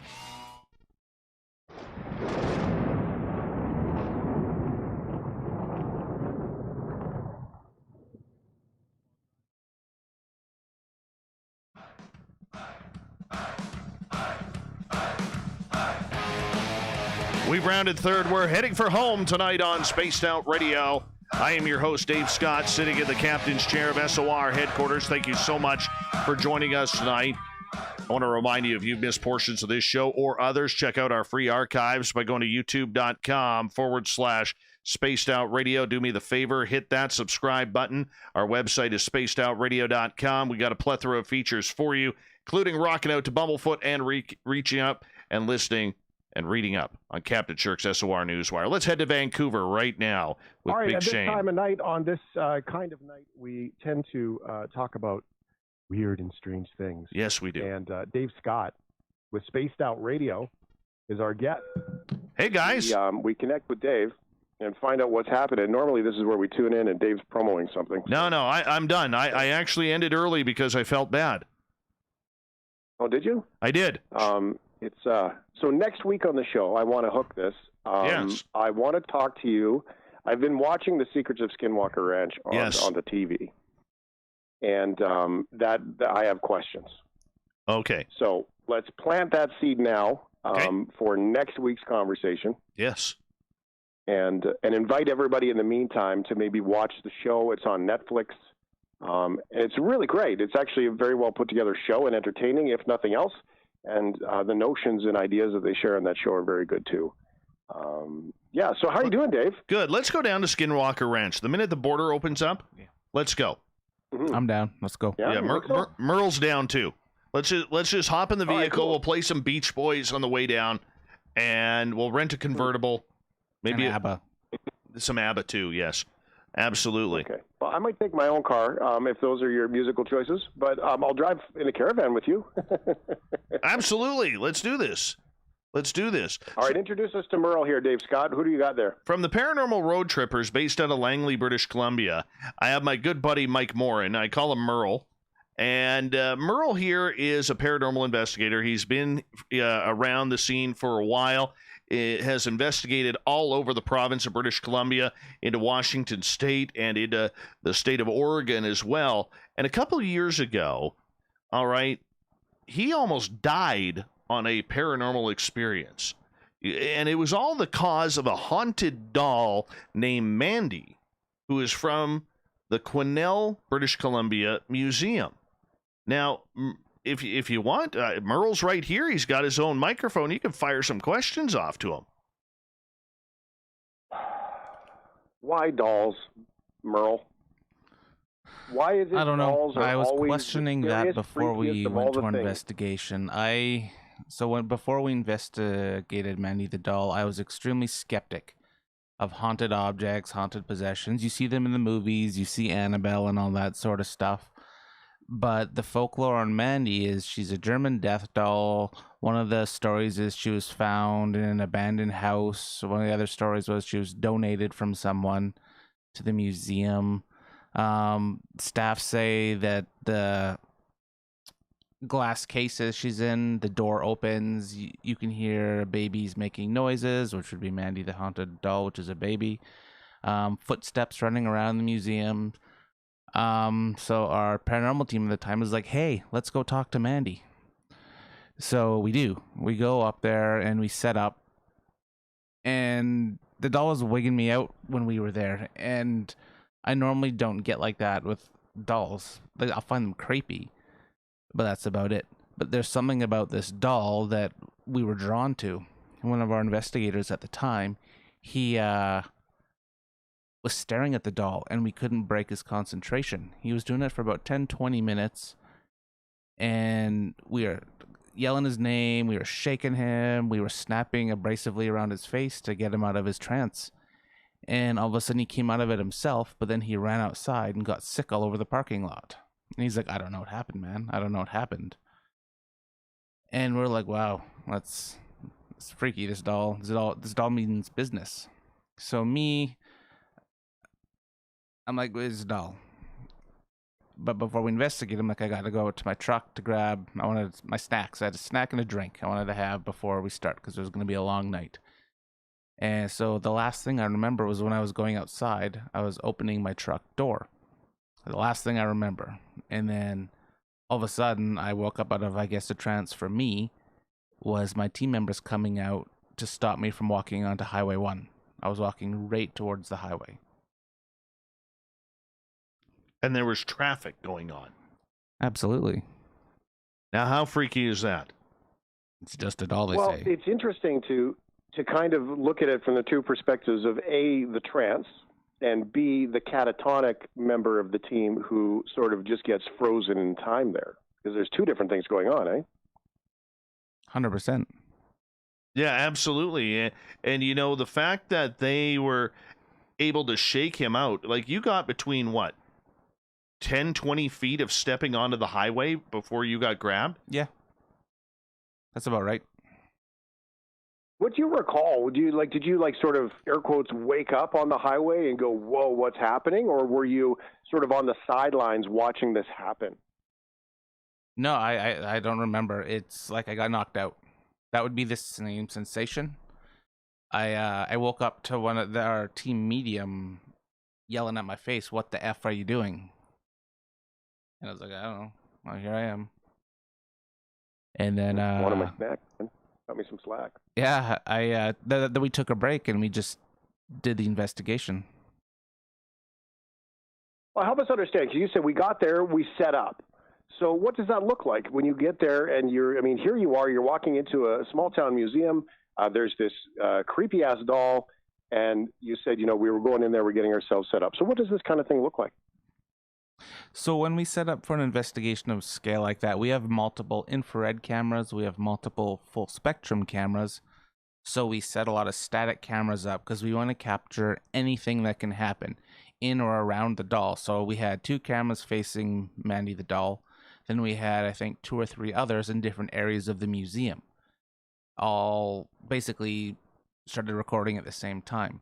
But we're also running multiple audio recorders. And before we started our investigation or focusing our attention on Mandy, we have multiple devices like a millimeter and a K2, which detects electromagnetic frequency and whatnot, because we're doing baseline readings on the entire museum where we're looking for, are there spikes in the electromagnetic energy? Are there temperature spikes? Are there pressure spikes? So we're doing all this sort of stuff in anticipation just to investigate this doll.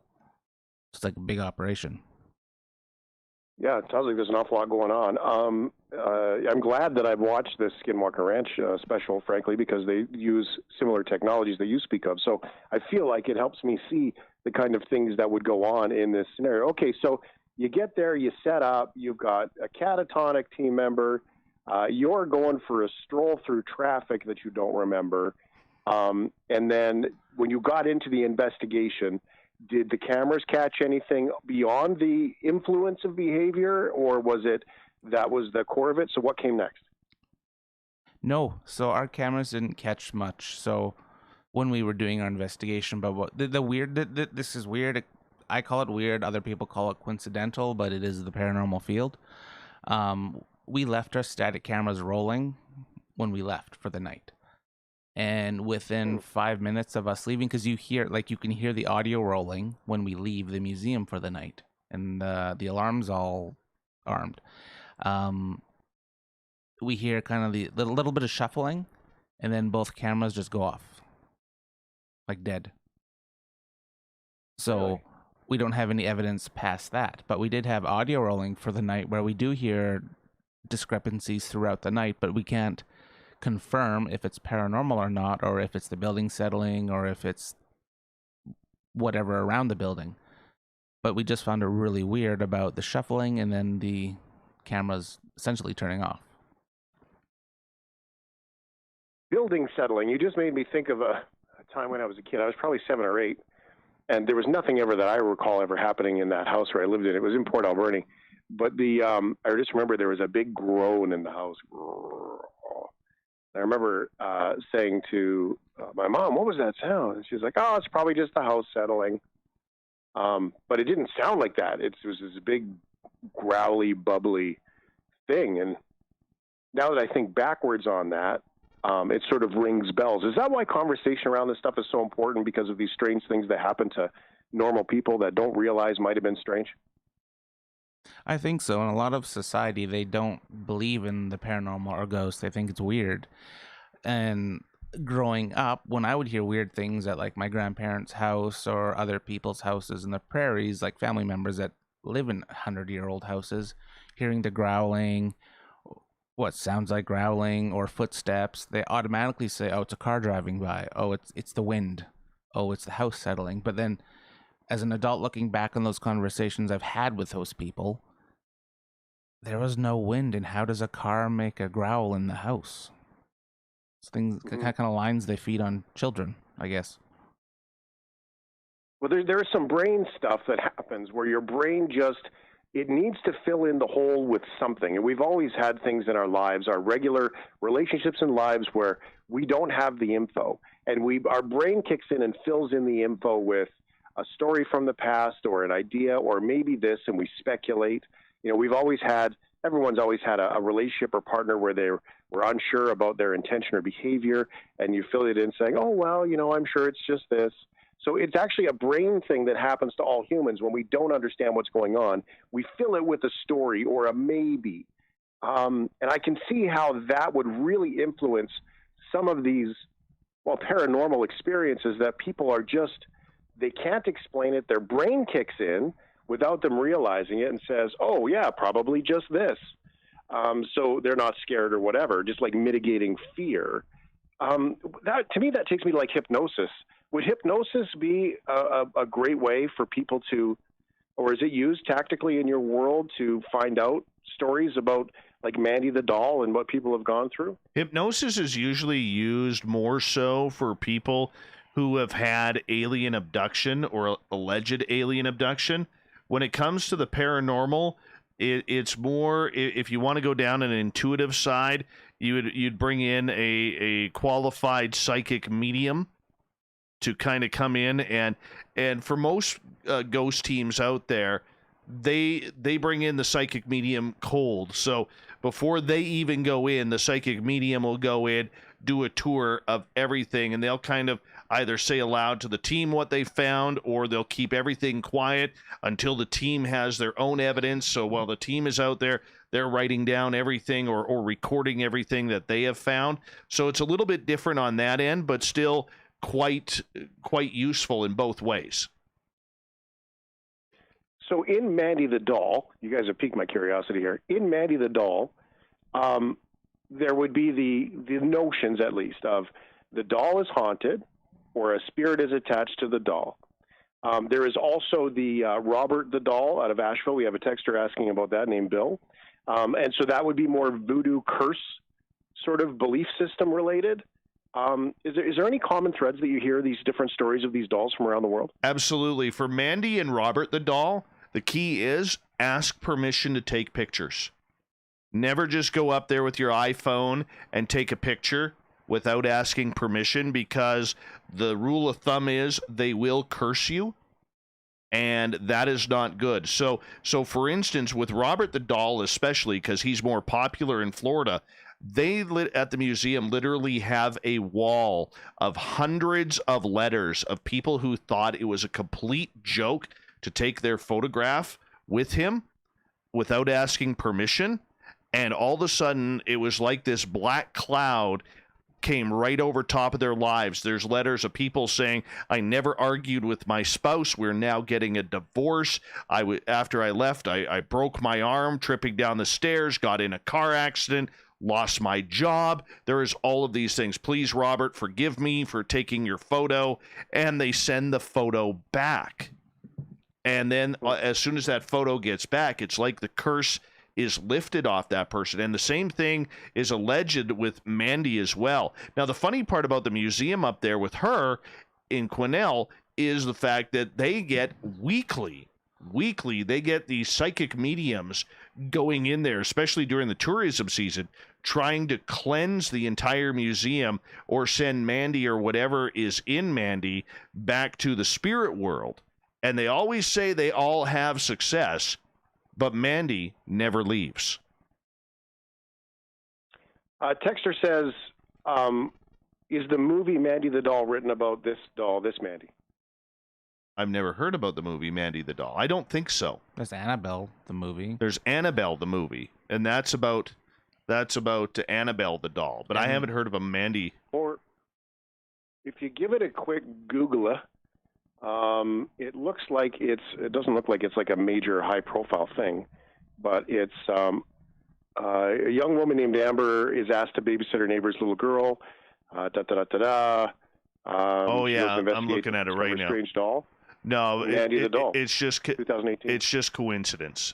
But if you do Google Mandy the Doll, you'll get a really nice picture of her cracked porcelain face, the little lamb. I believe there's a story about the lamb too. Is there? No, that's with Robert the Doll. Robert the Doll had a lion that was in a different part of the museum where Robert was, and then one day, Robert sleeps in a very secure, locked enclosure, and one day the museum staff came in to check on Robert as they do every morning, and they found a baby lion stuffed animal sitting with him in his locked cage. And they checked the video cameras, and nobody was in that area all night long. But with Mandy, she has a little lamb with her.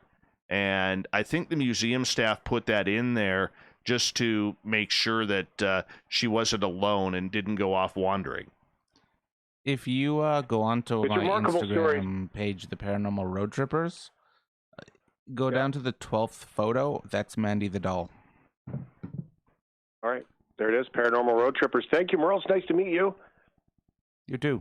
Michael Merle. Dave Scott, spacedoutradio.com.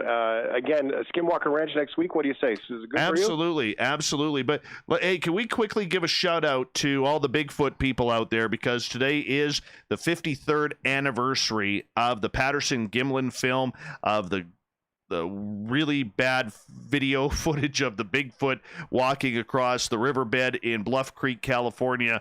And you know what? Anybody in Bigfoot land wants to learn about it, just come on and check us out, and we'll be able to tell you all about it.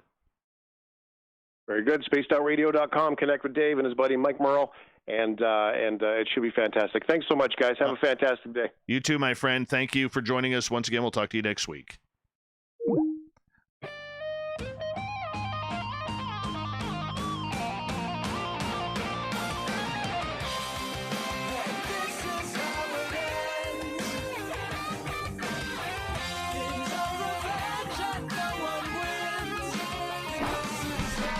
The news is always changing, which is why we bring you the SOR News Wire, the back end of every show, where we get to the weird, the strange, the wacky, and sometimes the famously ufological. What does that mean? Well, a day after Demi Lovato comes out and says she's got aliens, Miley Cyrus is now saying she's got aliens. Yeah, she believes she had an encounter with a UFO. The 27-year-old has insisted she once had an experience in which she and her friend were chased down by some sort of UFO, but has admitted they were both high at the time after buying weed wax from a guy in a van. So they can't be certain about what they saw. Bad trip or aliens? When asked if she has ever looked into the likelihood of alien life, she said, I had an experience, actually. I was driving through San Bernardino with my friend, and I got chased down by some sort of UFO. I'm pretty sure about what I saw, but I also bought weed wax from a guy in a van in front of a taco shop, so it could have been the weed wax. But the best way to describe it is a flying snowplow. It had this big plow in the front of it and was glowing yellow. I did see it flying, and my friend saw it too. There were a couple of other cars on the road, and they had also stopped to look, so I think what I saw was real. Miley said the experience was so shocking that it left her unable to look at the sky for days because she feared the extraterrestrials might return. She added, I was shaken, like for 5 days. It messed me up. I couldn't really look at the sky the same. I thought they might come back. However, the Midnight Sky hitmaker insisted she didn't feel threatened by the unidentified flying object. So she goes on to say, I didn't feel threatened at all, actually, but I did see a being sitting in the front of the flying object. It looked at me, and we made eye contact, and I think that's what really shook me, looking into the eyes of something that I couldn't quite wrap my head around. But you're so right to say that it's a form of narcissism to think that we're the only things that could be in this vast universe. Oh, thank you, Miley, for your thoughts on aliens. She has confirmed it. Disclosure has finally happened through Miley Cyrus.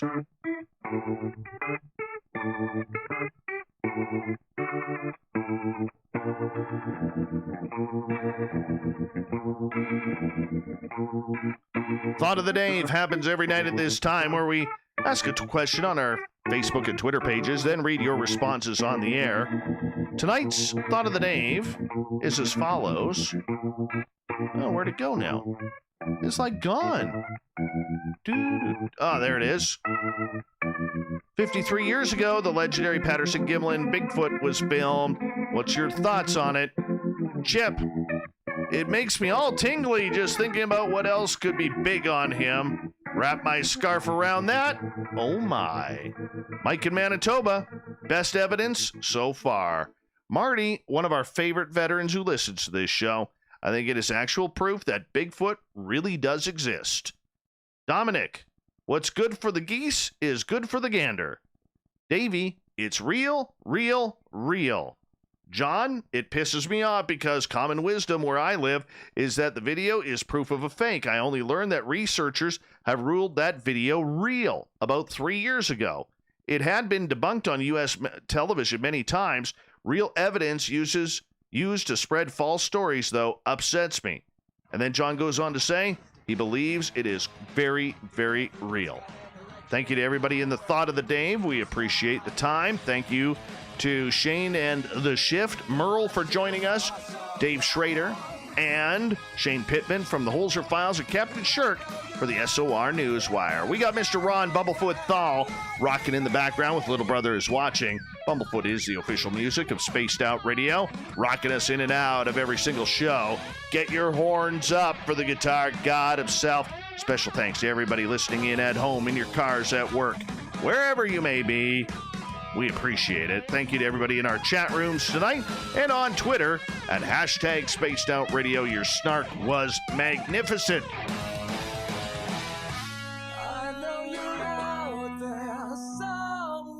Remember, this show is copyright by Spaced Out Radio and SOR Media Ventures Limited. Thank you so much for choosing to share your evening with us, because together, my friends, say it with me, we're watching. We own the night. Mr. Bumblefoot, we need a favor. We need you to take us home.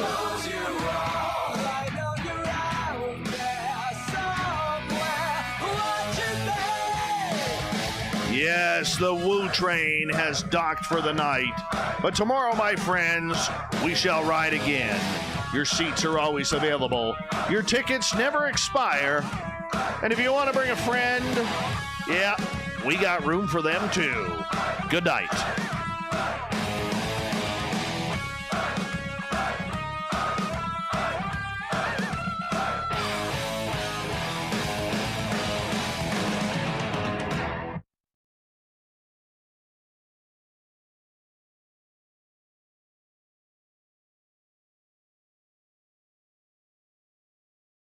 That's a good show, people.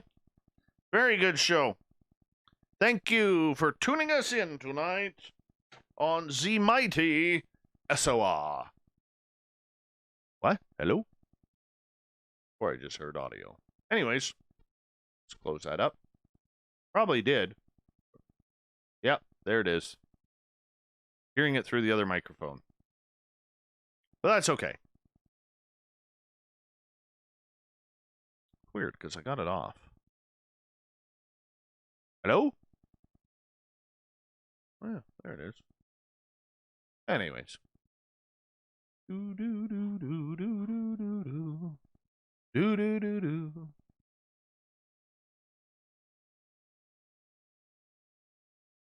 Very nice, Nick. See if I could track him down.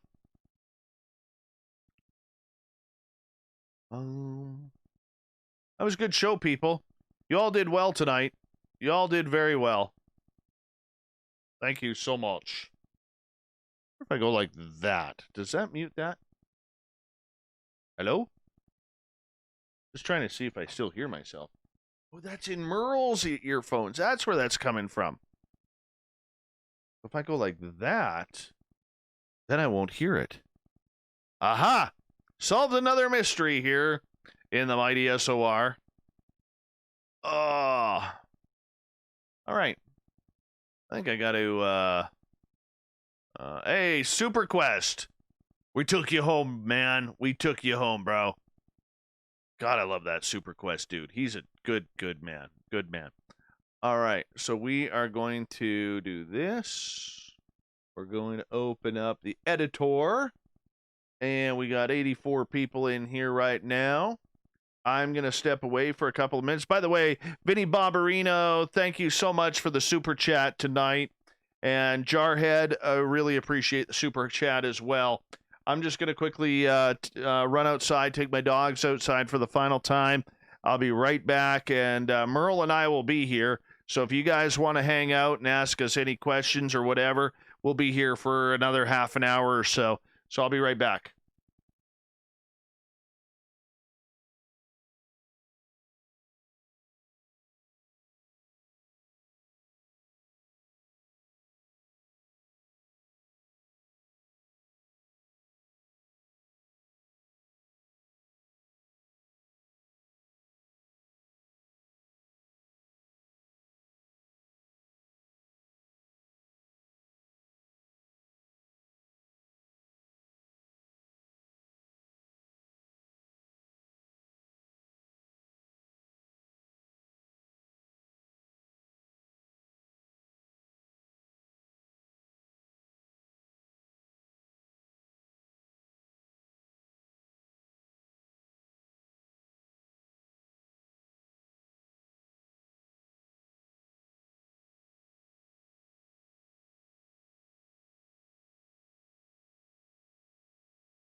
All right, we're back.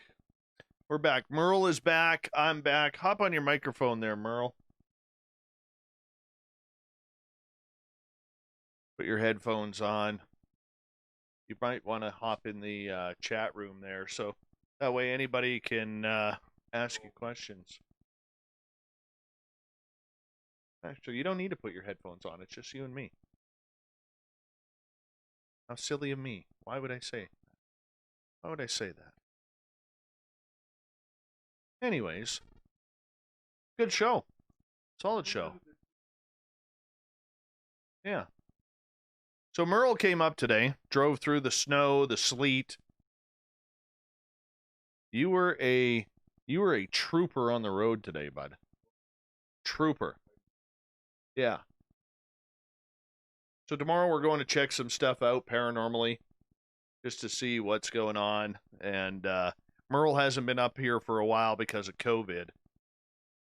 Really? Has it been almost that long? Oh my God. Yeah, I guess so. COVID is like not nice. Not nice at all. COVID needs a good shit kicking. That's for sure. Hey, Raul. Good to see you here, man. Thanks for coming. I'm a big fan of Merle. I'm that. I forgot to put a space there. Right there. This is. Yeah, I feel bad about that, Merle. I'm sorry. Hey, we got it all set up now, so we don't need to worry. Ever again. Because I've made the corrections. Made the corrections and have moved on. Oh, why am I fading out? What's going on here? Come on. Come on, YouTube.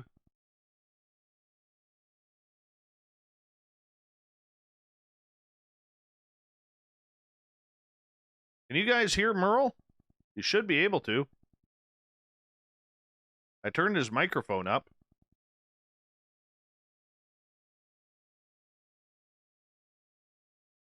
What the hell is with the YouTube? I'm like all blurry. Oh, why? Why are they saying they can't hear you? What if I go like that? Now let's try.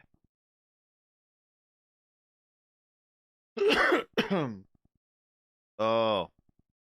Hold on. Let's now we're having some YouTube issues here.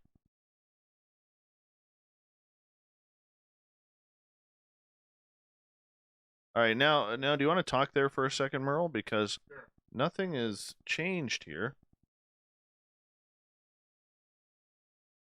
Yeah, I'm like, hold on, let me refresh this. See if it's. Oh, the friggin' commercial. I hate these commercials. Yeah. Oh, there I am. Now I'm clear. I don't know. We're trying to figure this out. I'm trying to think. I didn't touch anything, so why would you all of a sudden not be on? Oh, that's why. Okay, now try now. Why wasn't I on, Dave? I had a different mute button pressed on you. Story of my life. You are a mute button. I don't have a priest suit on. I got my vest, my Guns N' Roses shirt on. Motley Crue's better. No, Motley Crue is not better. Mm-hmm. How do you even figure? It's not even a debate. I know what you're doing right now. I know what you're doing, and it's not even cool. Not even cool. Does Guns N' Roses have their own movie on Netflix? They don't need one. They don't need one. You know why? They're awesome. Greatest rock band ever. Don't tell Bumblefoot I said that. Buddy Holly and the Crickets is the greatest rock band ever. Yeah, you are a cricket. Any questions for Merle while we got him on here? You guys can ask away. How many of you guys are going to be listening tomorrow with the demonologists? I have a feeling it's going to be a great show.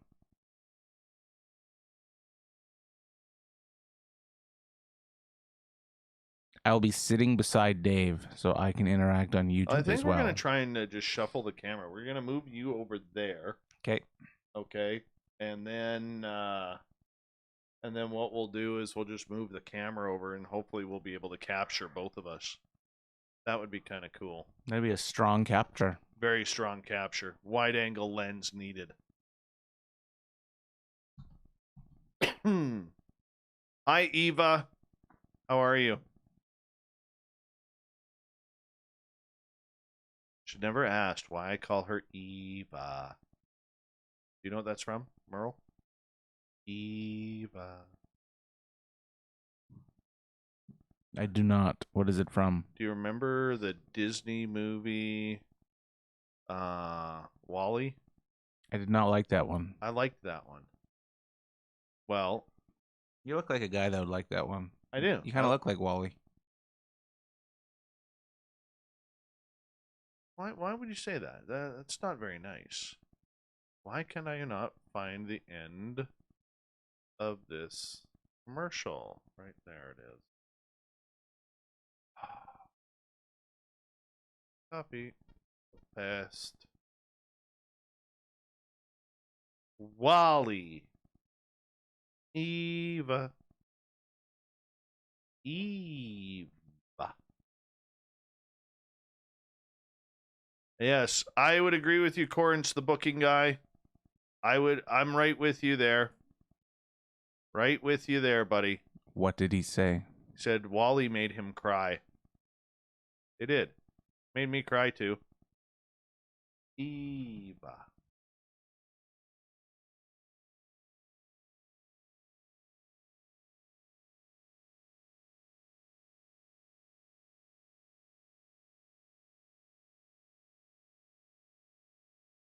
Monsters, Inc. made Kimberly cry. Kimberly actually found us through the shift. Really? When I would go on through the shift. She's in Burnaby. Yeah. And so that's how she found the show. Wall-E. Hi, Princess Denali, the official princess of Spaced Out Radio. Wall-E. Eva.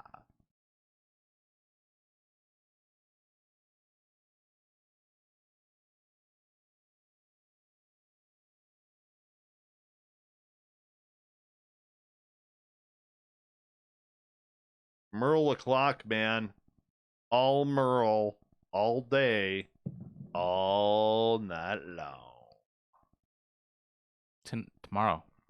I know. I'm kind of excited about that. I'm actually very thankful you're here, man. Be a good day tomorrow. I think so. It's going to be a strong day. Is what I think it is, right? Yeah. I find it funny how you have wallpaper on your desktop of your faces. That was created by one of the listeners. I believe Jeff did that. The Desert Clam. And I think it's funny. And every time I look at it, I laugh. At your cinnamon buns? What's it? Yeah, my cinnamon buns. Absolutely. The daughter did that. You know what that's like. You have a daughter. I do. You probably got painted toenails right now. Nope. I have boundaries. Really? You wouldn't let your daughter paint your toenails? I let her paint a fingernail once. Oh, my goodness. When my daughter was young, she would always be like, Daddy, can I paint your toenails? Absolutely. I will paint my daughter's nails, though.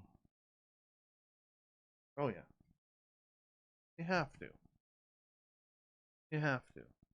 I'm doing the editing, Cat Chaser. I am multitasking.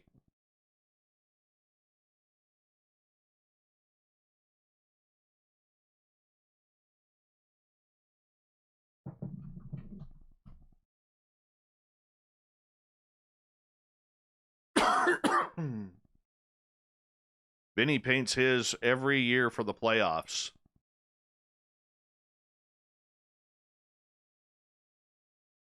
How do you feel about the Canuck moves, Dave? I don't think they should have lost Tanev or Toffoli. I think they made the right call on the goaltending. But the Golden Knights defenseman they picked up is, I think, better than Tanev. Yes. Still need more defensemen, though. All right, we're going to come back here momentarily. Oh, it's right there. Okay. Well, let's give you guys a few claps here for a great There we go. Got that. There we go. Eva.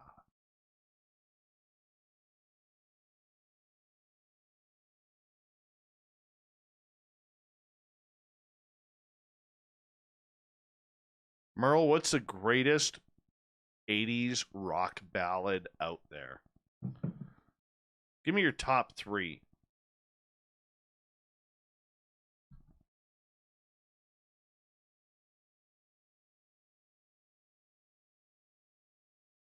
Every rose has a thorn. That's a good It's one. got to be on everyone's, though. That's like a given. That's a good one. Would you do Nazareth Love Hurts? Is that 80s? No, that's 70s. Actually, when my daughter gets married, Nazareth's Sunshine is going to be the song I dance to her with. Yeah? Or walk her down the aisle, one of the two. That's if she likes me at that point. I got to think about the ballad one. I'm not a ballad guy. My top 3, no particular order. I would say Slaughter's Fly to the Angels. Solid. Very solid. I would say if I were to go number 2, I would say Never Let You Go by Steelheart. I think, okay. Very nice. Gets that high pitch going there. That's rock and roll, man. That song is the epitome of 80s ballads. Would you consider Mama I'm Coming Home one? Or is that... That's a solid one. Okay. That's a solid one. My number 3... Oh, goodness.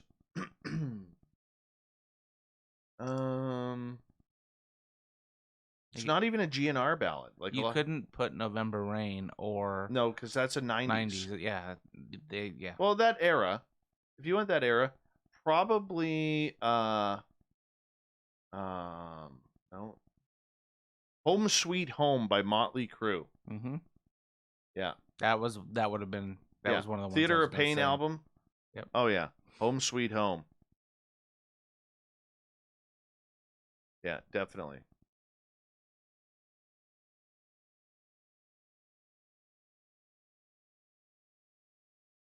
Solid ballads right there.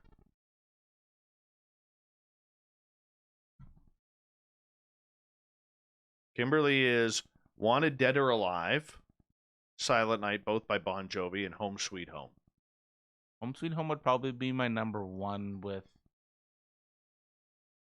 Every Rose Has a Thorn. I like the hair metal. Hair metal is awesome. It's still good. Mm-hmm. You ever watch what the Steel Panther? Yeah, they're good. They're fantastic. Yep. I just about tripped out when I found out those guys all wear wigs except the lead singer. Total revival band, and they're like good at it. Oh yeah. Yeah. They look like I mean they're all starting to enter their 50s now, but they look like they are still having an absolute blast out there. Yep. You know, considering they were made as the band, you know how it started, right? They were a Van Halen tribute band, and then they started throwing in their own songs, and then they decided they would become some sort of 80s metal comedy act. But their songs started getting a following, and like all the rock stars like started following what they were doing and everything, and now they're just massive. They're good. They're very good. They're tight. Last time I was in Vegas, I wanted to see them, but I couldn't couldn't make it work. Yeah. Oh, Princess Denali coming in strong here was Cinderella's "Don't Know What You Got Till It's Gone." Yeah, good call. Good call. Very good call. Raul, we cannot rule Paradise by the Dashboard Light because that was in the 70s. Great tune, though. Great tune.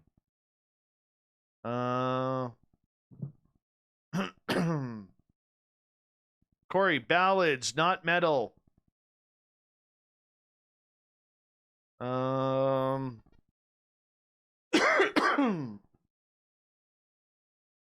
Let's see here.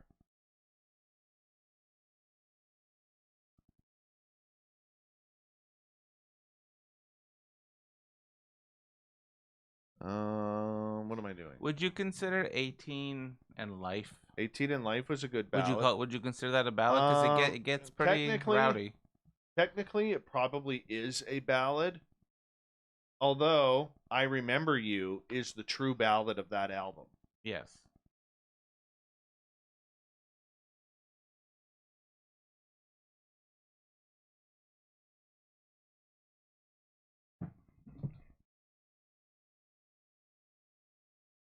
That's weird. It's two of the stations I'm on, KZAX and KZFX.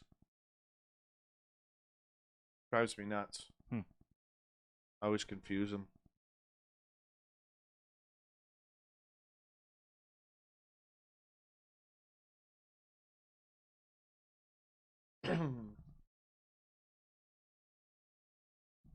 And I think Rat was underrated.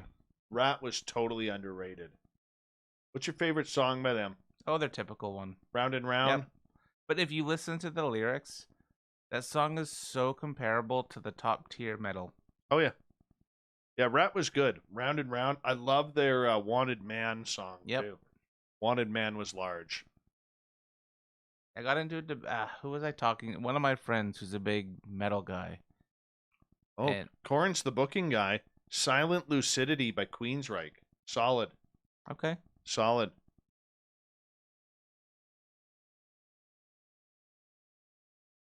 And when I threw out Rat was underrated, they looked at me like I was, I don't know, Round and Round's a good song. Like a solid song. Yeah.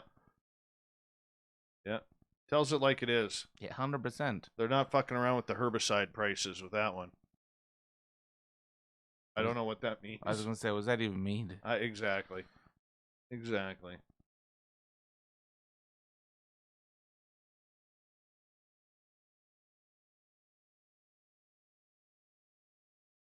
What am I doing here? All right, so we got that. All right, get your verification codes ready, people. Your 6-digit verification codes, because we are about to verify our night. Our entire quality of existence is about to be verified, like, right now. All right?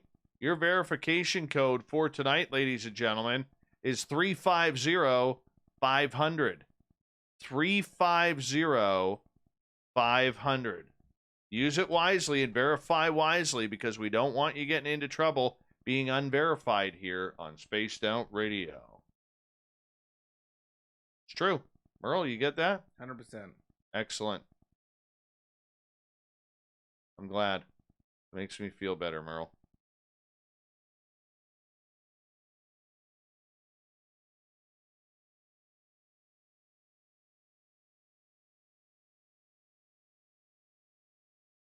Got a list of questions for tomorrow. I'm excited to. Oh, we're going with the old list of questions. Got a list. I've All checked right. it twice.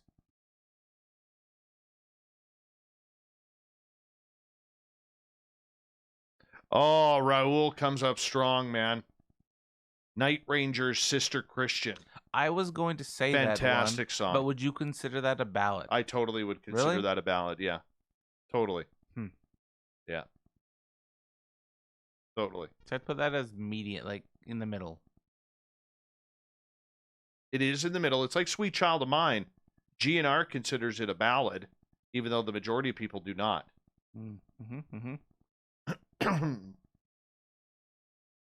Kimberly, Love Song by Tesla. I Remember You, Skid Row. Faithfully by Journey. Yeah, I agree with the Journey one. I was reading an article the other day. Bands who hated playing certain songs. Kurt Cobain hated Smells Like Teen Spirit. Didn't even want to play it. Made him want to puke on stage, apparently. Yep. I love Nirvana. I was huge. Huge Nirvana Couldn't fan. stand Nirvana. Couldn't stand them. Really? And it took me probably 25 years. Because what's he been dead now for? He's been dead now. Well, he died in what, 94? So it's 26 years ago. Probably took me about 25 years to get into the Foo Fighters. Really? Dave Grohl's a genius. Dave Grohl is amazing. He is modern rock. But you know what? He's also a nice guy. Yep. You know, you see, he does a lot. Like if he sees kids in the stands or kids messaging them on Twitter, he tries his damnedest to give back. Yep. You know, and that's what you could all. You know, if more rock stars were like Dave Grohl and gave back the way he does, you know. Yeah, no, I was huge Nirvana, like huge Nirvana. Not me, fan. man. Not me. People could say you take or leave them. I had no problem leaving them. I just wasn't a fan. And Pearl Jam, couldn't stand Pearl Jam. Every song by Eddie Vedder sounds the same. See, here's a band that I really dislike, and I'm ready to debate you on it. If you say Guns N' Roses, No, your no, gloves that's- are off. I like Guns N' Roses. You know that. I know you do. Come on. I highly dislike the Tragically Hip. I don't like their music. I understand that. I totally understand. Now, I'm a fan, but I wasn't a fan until probably like 7 years ago. But I get why you don't like them. I get that. I can totally see that, and that doesn't upset me. You know, I'm not gonna. What? They're a Canadian icon. Yeah, they are. But no, I could see that. I would have loved to have seen them in concert, but I totally see that. I can't. I don't understand it. I don't understand it. Right. Go there.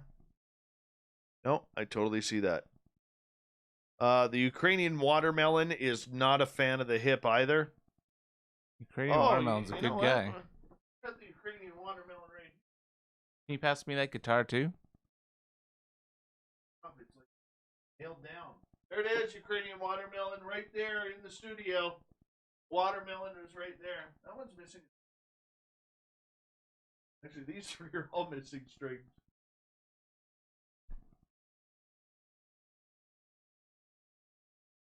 The Jackson.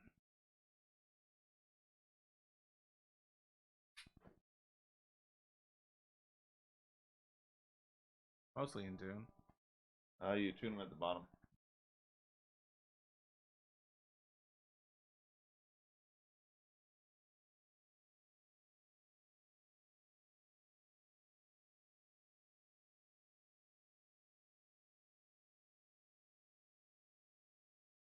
You name that song?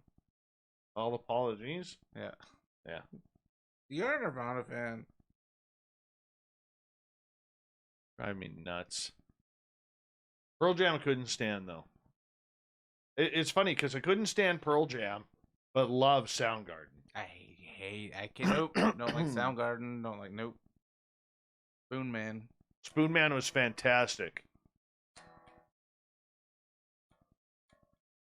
Yeah. I like Everclear. Yeah. Yeah. AM Radio is my favorite song by them. That's not me. That's Merle on the guitar, Vin, but thank you for the $5 super chat. Appreciate that, man. Thank you so much.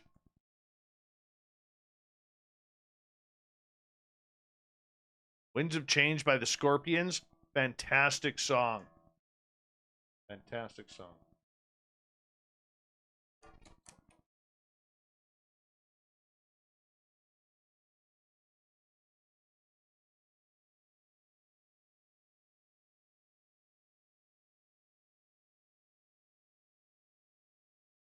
Play that again.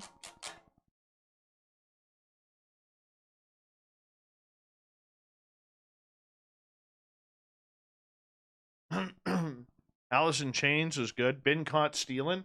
Good tune. Actually saw No, that was Jane's Addiction. Been caught stealing. I actually saw Alice in Chains in concert opening for Guns N' Roses on the first opening night show of the Not in This Lifetime tour. Triumph, Lay It on the Line. Good tune.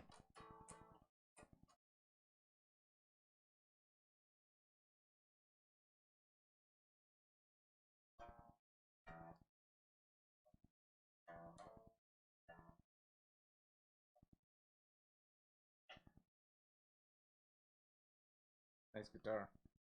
Good play. It's a very nice guitar. This the one you got, Colby?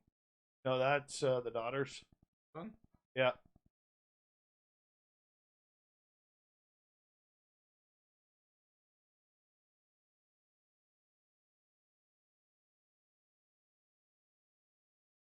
Pretty. Mm-hmm. Very nice.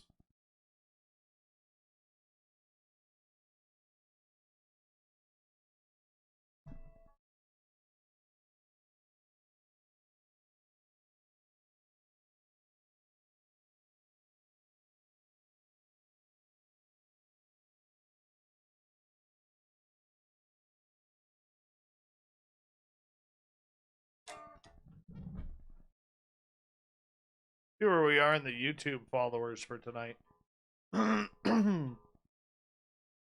If we gained any new subscribers. Let's go to the analytics page.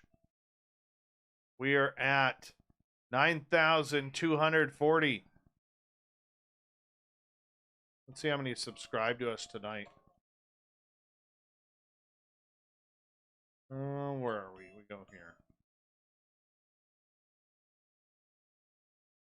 Date subscribe. Zach subscribed tonight.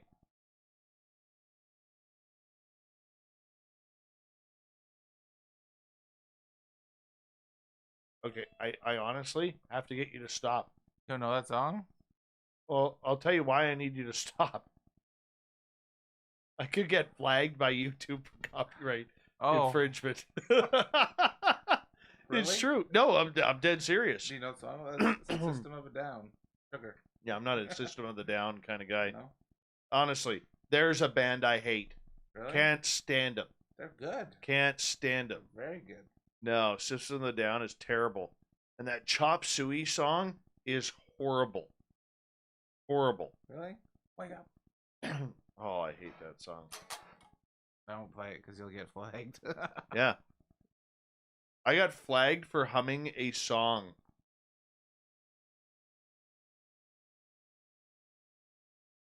Play some original Merle. Play us the Merle theme song. I'm a drummer.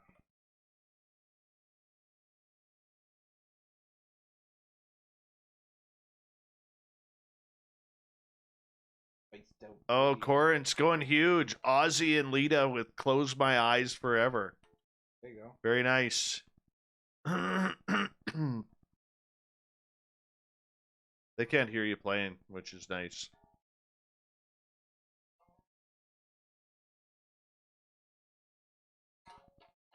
Once bitten, twice shy by Great White. Good call, Corin's the booking guy. Yeah, that song?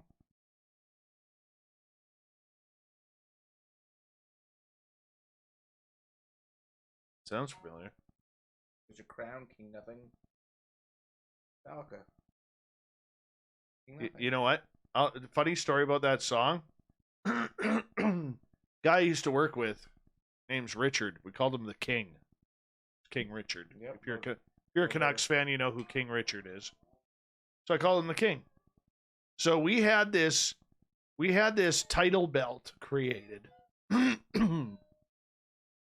and when we were fishing, okay, it would be who could catch the most spring salmon every year on the Vetter. Okay? So the season starts mid-September and runs through the heavy rains in November. And so if we tied at the end of the year, it came down to how many coho you caught. Okay, the coho were the tiebreaker, right? And then if you still needed a tiebreaker, how many wild one did you catch? Or how many hatchery ones did you catch over wild? So anyways, I win the title. Right? So every time, and that song had just come out, King Nothing. So every time that Richard walked into work, I would crank that song. Where's your crown, King Nothing? Because pardon me, at the end of the year, I took the title from him. That's awesome. Yeah. King Nothing. Took the title from him.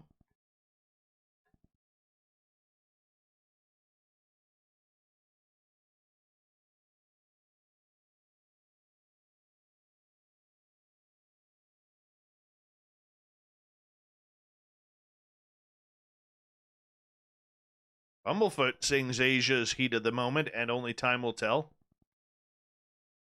Okay, scary metal rock songs that are good for Halloween. Rob Zombie's Everybody's Fucking in a UFO. Brick House, Rob Zombie. Brick House, Rob Zombie. Marilyn Manson, Arma Goddamn Motherfucking Geddon. Yep. That's a good tune. Solid tune.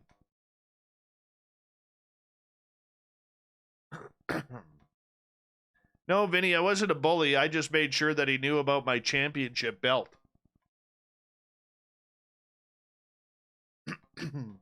Eyes Without a Face by Billy Idol.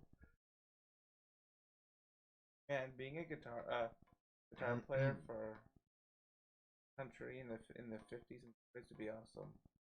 2 strings.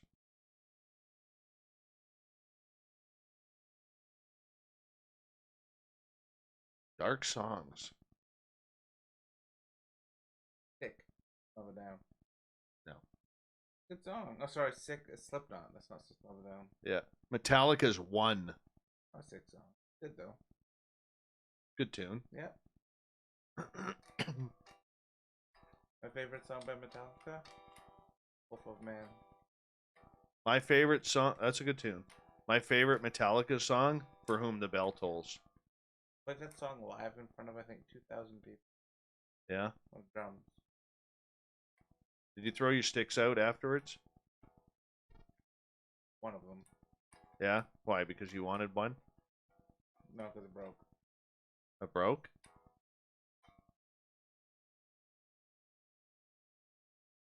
Yeah.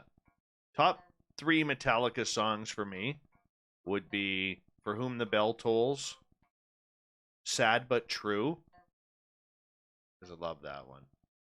And I would probably say, what would be my third? Kind of going through the list here.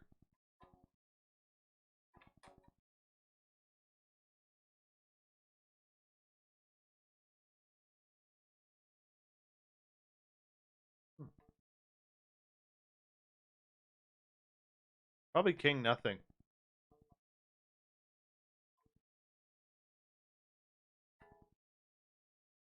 Enter Sandman, yep. What's your top 3 AC/DC songs? For Metallica first, it would be... Well, move closer to the mic so they can hear you.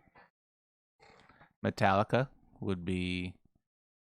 I like A Wolf of Man. I like... The Unforgiven would be number 1. 100%. Which version? 1, 2, or 3? Number 1. Yeah, that's a good song. And I like Seek and Destroy, Ride the Lightning, and Whiplash. Yeah, that's a good call. AC/DC, I like Who Made Who? Good tune. That's probably number 1. Money Talks and Big Balls. Can't stand Money. That's a good tune. Okay, my favorite 3 AC/DC songs. For those about to rock, we salute you. That's cheesy. That's typical. They end the concert with it, and when you have the cannon pointed right at you, when they explode it, it's awesome. I would say my next one would be They have a new album out. I know. It's A Long Way to the Top if you want to rock and roll. Because Bon Scott's bagpipes are fantastic in that. And number 3, Hell's Bells. Yeah. Hell's Bells.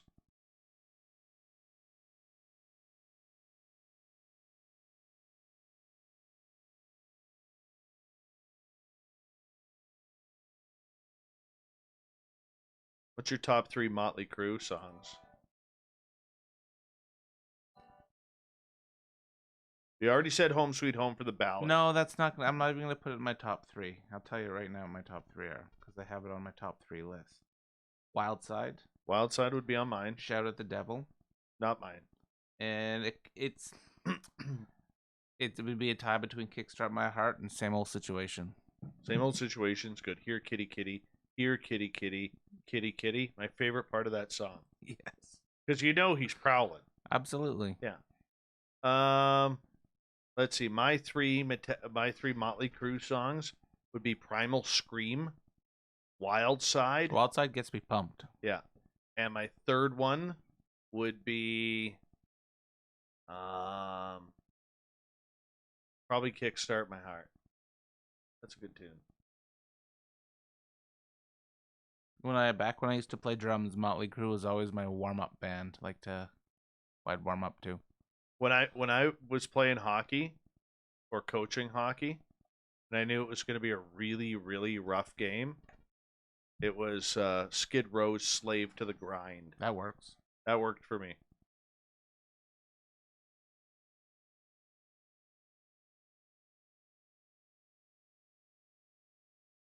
Nick says, you guys got to like Gordon Lightfoot, don't you, up there in Canada? I love Gordon Lightfoot. Love Gordon Lightfoot. He is a staple. Yeah. Larry likes his Pantera. Never been into Pantera. Oh, how can you be into the System of the Down and not like Pantera? Pantera was fantastic. They're boring. Not even close. Not even close. Vinnie Paul on the drums, like Hell Yeah. Yeah. Hell Yeah is very underrated. I don't know if they're going to make another album without Vinny. I respect Pantera. I respect what they did in the metal community. Mm-hmm. Their music was just not my jam. No, you're wrong. You're wrong. I'm right. No. You probably like Nickelback. I do like Nickelback. I do like Nickelback. I will admit that. I've admitted that on here before. I do like Nickelback. Rockstar, fantastic song. The audience can't see my eye rolls. Doesn't matter. I'm man enough to admit it. You like System of the Down. Yeah. Right?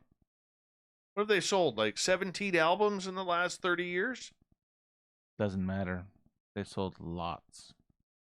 Worst? Okay, who's your worst metal band ever? Or hair band? That you ever saw live? I don't know for live. You know who mine was? King's X. Horrible. Watched them get booed off the stage in Vancouver. They were horrible. Horrible.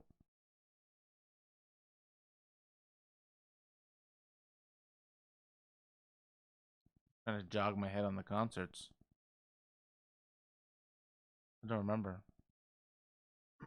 Primus wasn't very good live when I saw them. I heard they were terrible on the air. Because I saw them at I went to Ozfest the one time it came here, and I think it was Primus was there.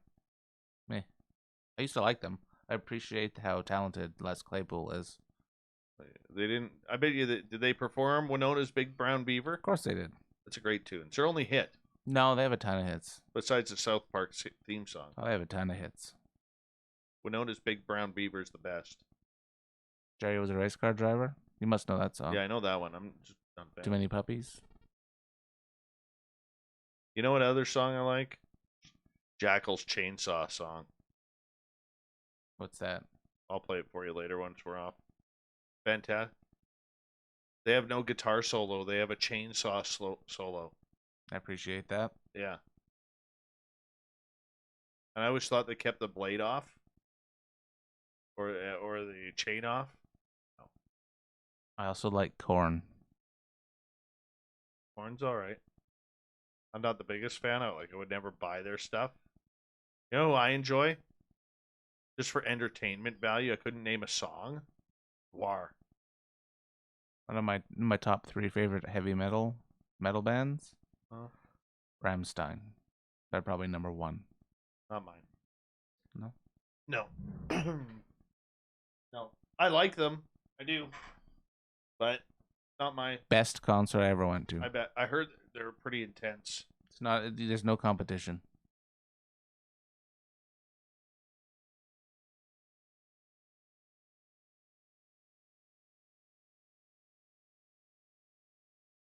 That's all I know right here.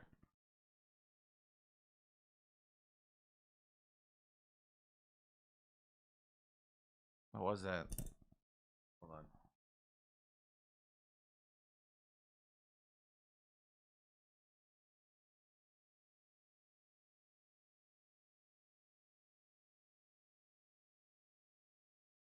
Just a minute.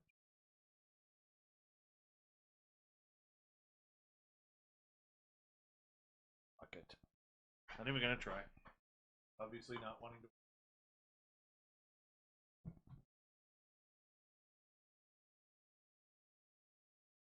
This is a beautiful guitar, though. Thanks, yeah. Beautiful guitar. All right. Dan it. Dan it. Dan it. Dan it. All right, guys. I want to say a big thank you to Vinny Barbarino and to Jarhead for the super chats tonight. Really do appreciate it. Merle and I got a road trip happening. Thank you, Super Quest. I appreciate that, man. We got a road trip for tomorrow morning that we're heading out to do some paranormal stuff around here. And then tomorrow night, we got Merle. Excuse me. With Ghosts of the Great White North. We're talking to some demonologist dudes. And I think it'll be a good show. I think it will be. And so we'll kick off tomorrow night. We'll try and get Merle on camera as well. Just want to say much love to each and every one of you for tuning us in. Thank you for liking this show, hitting that subscribe button if you're new. And yeah, I think that's about it. We'll talk to you tomorrow night. Merle, we'll see you tomorrow night. See you tomorrow. Well, I'll actually see you here in about 30 seconds. But you guys will see Merle tomorrow night. Have a good one, everyone. Thank you for the love. Thank you for showing up for tonight's show. We'll see you tomorrow.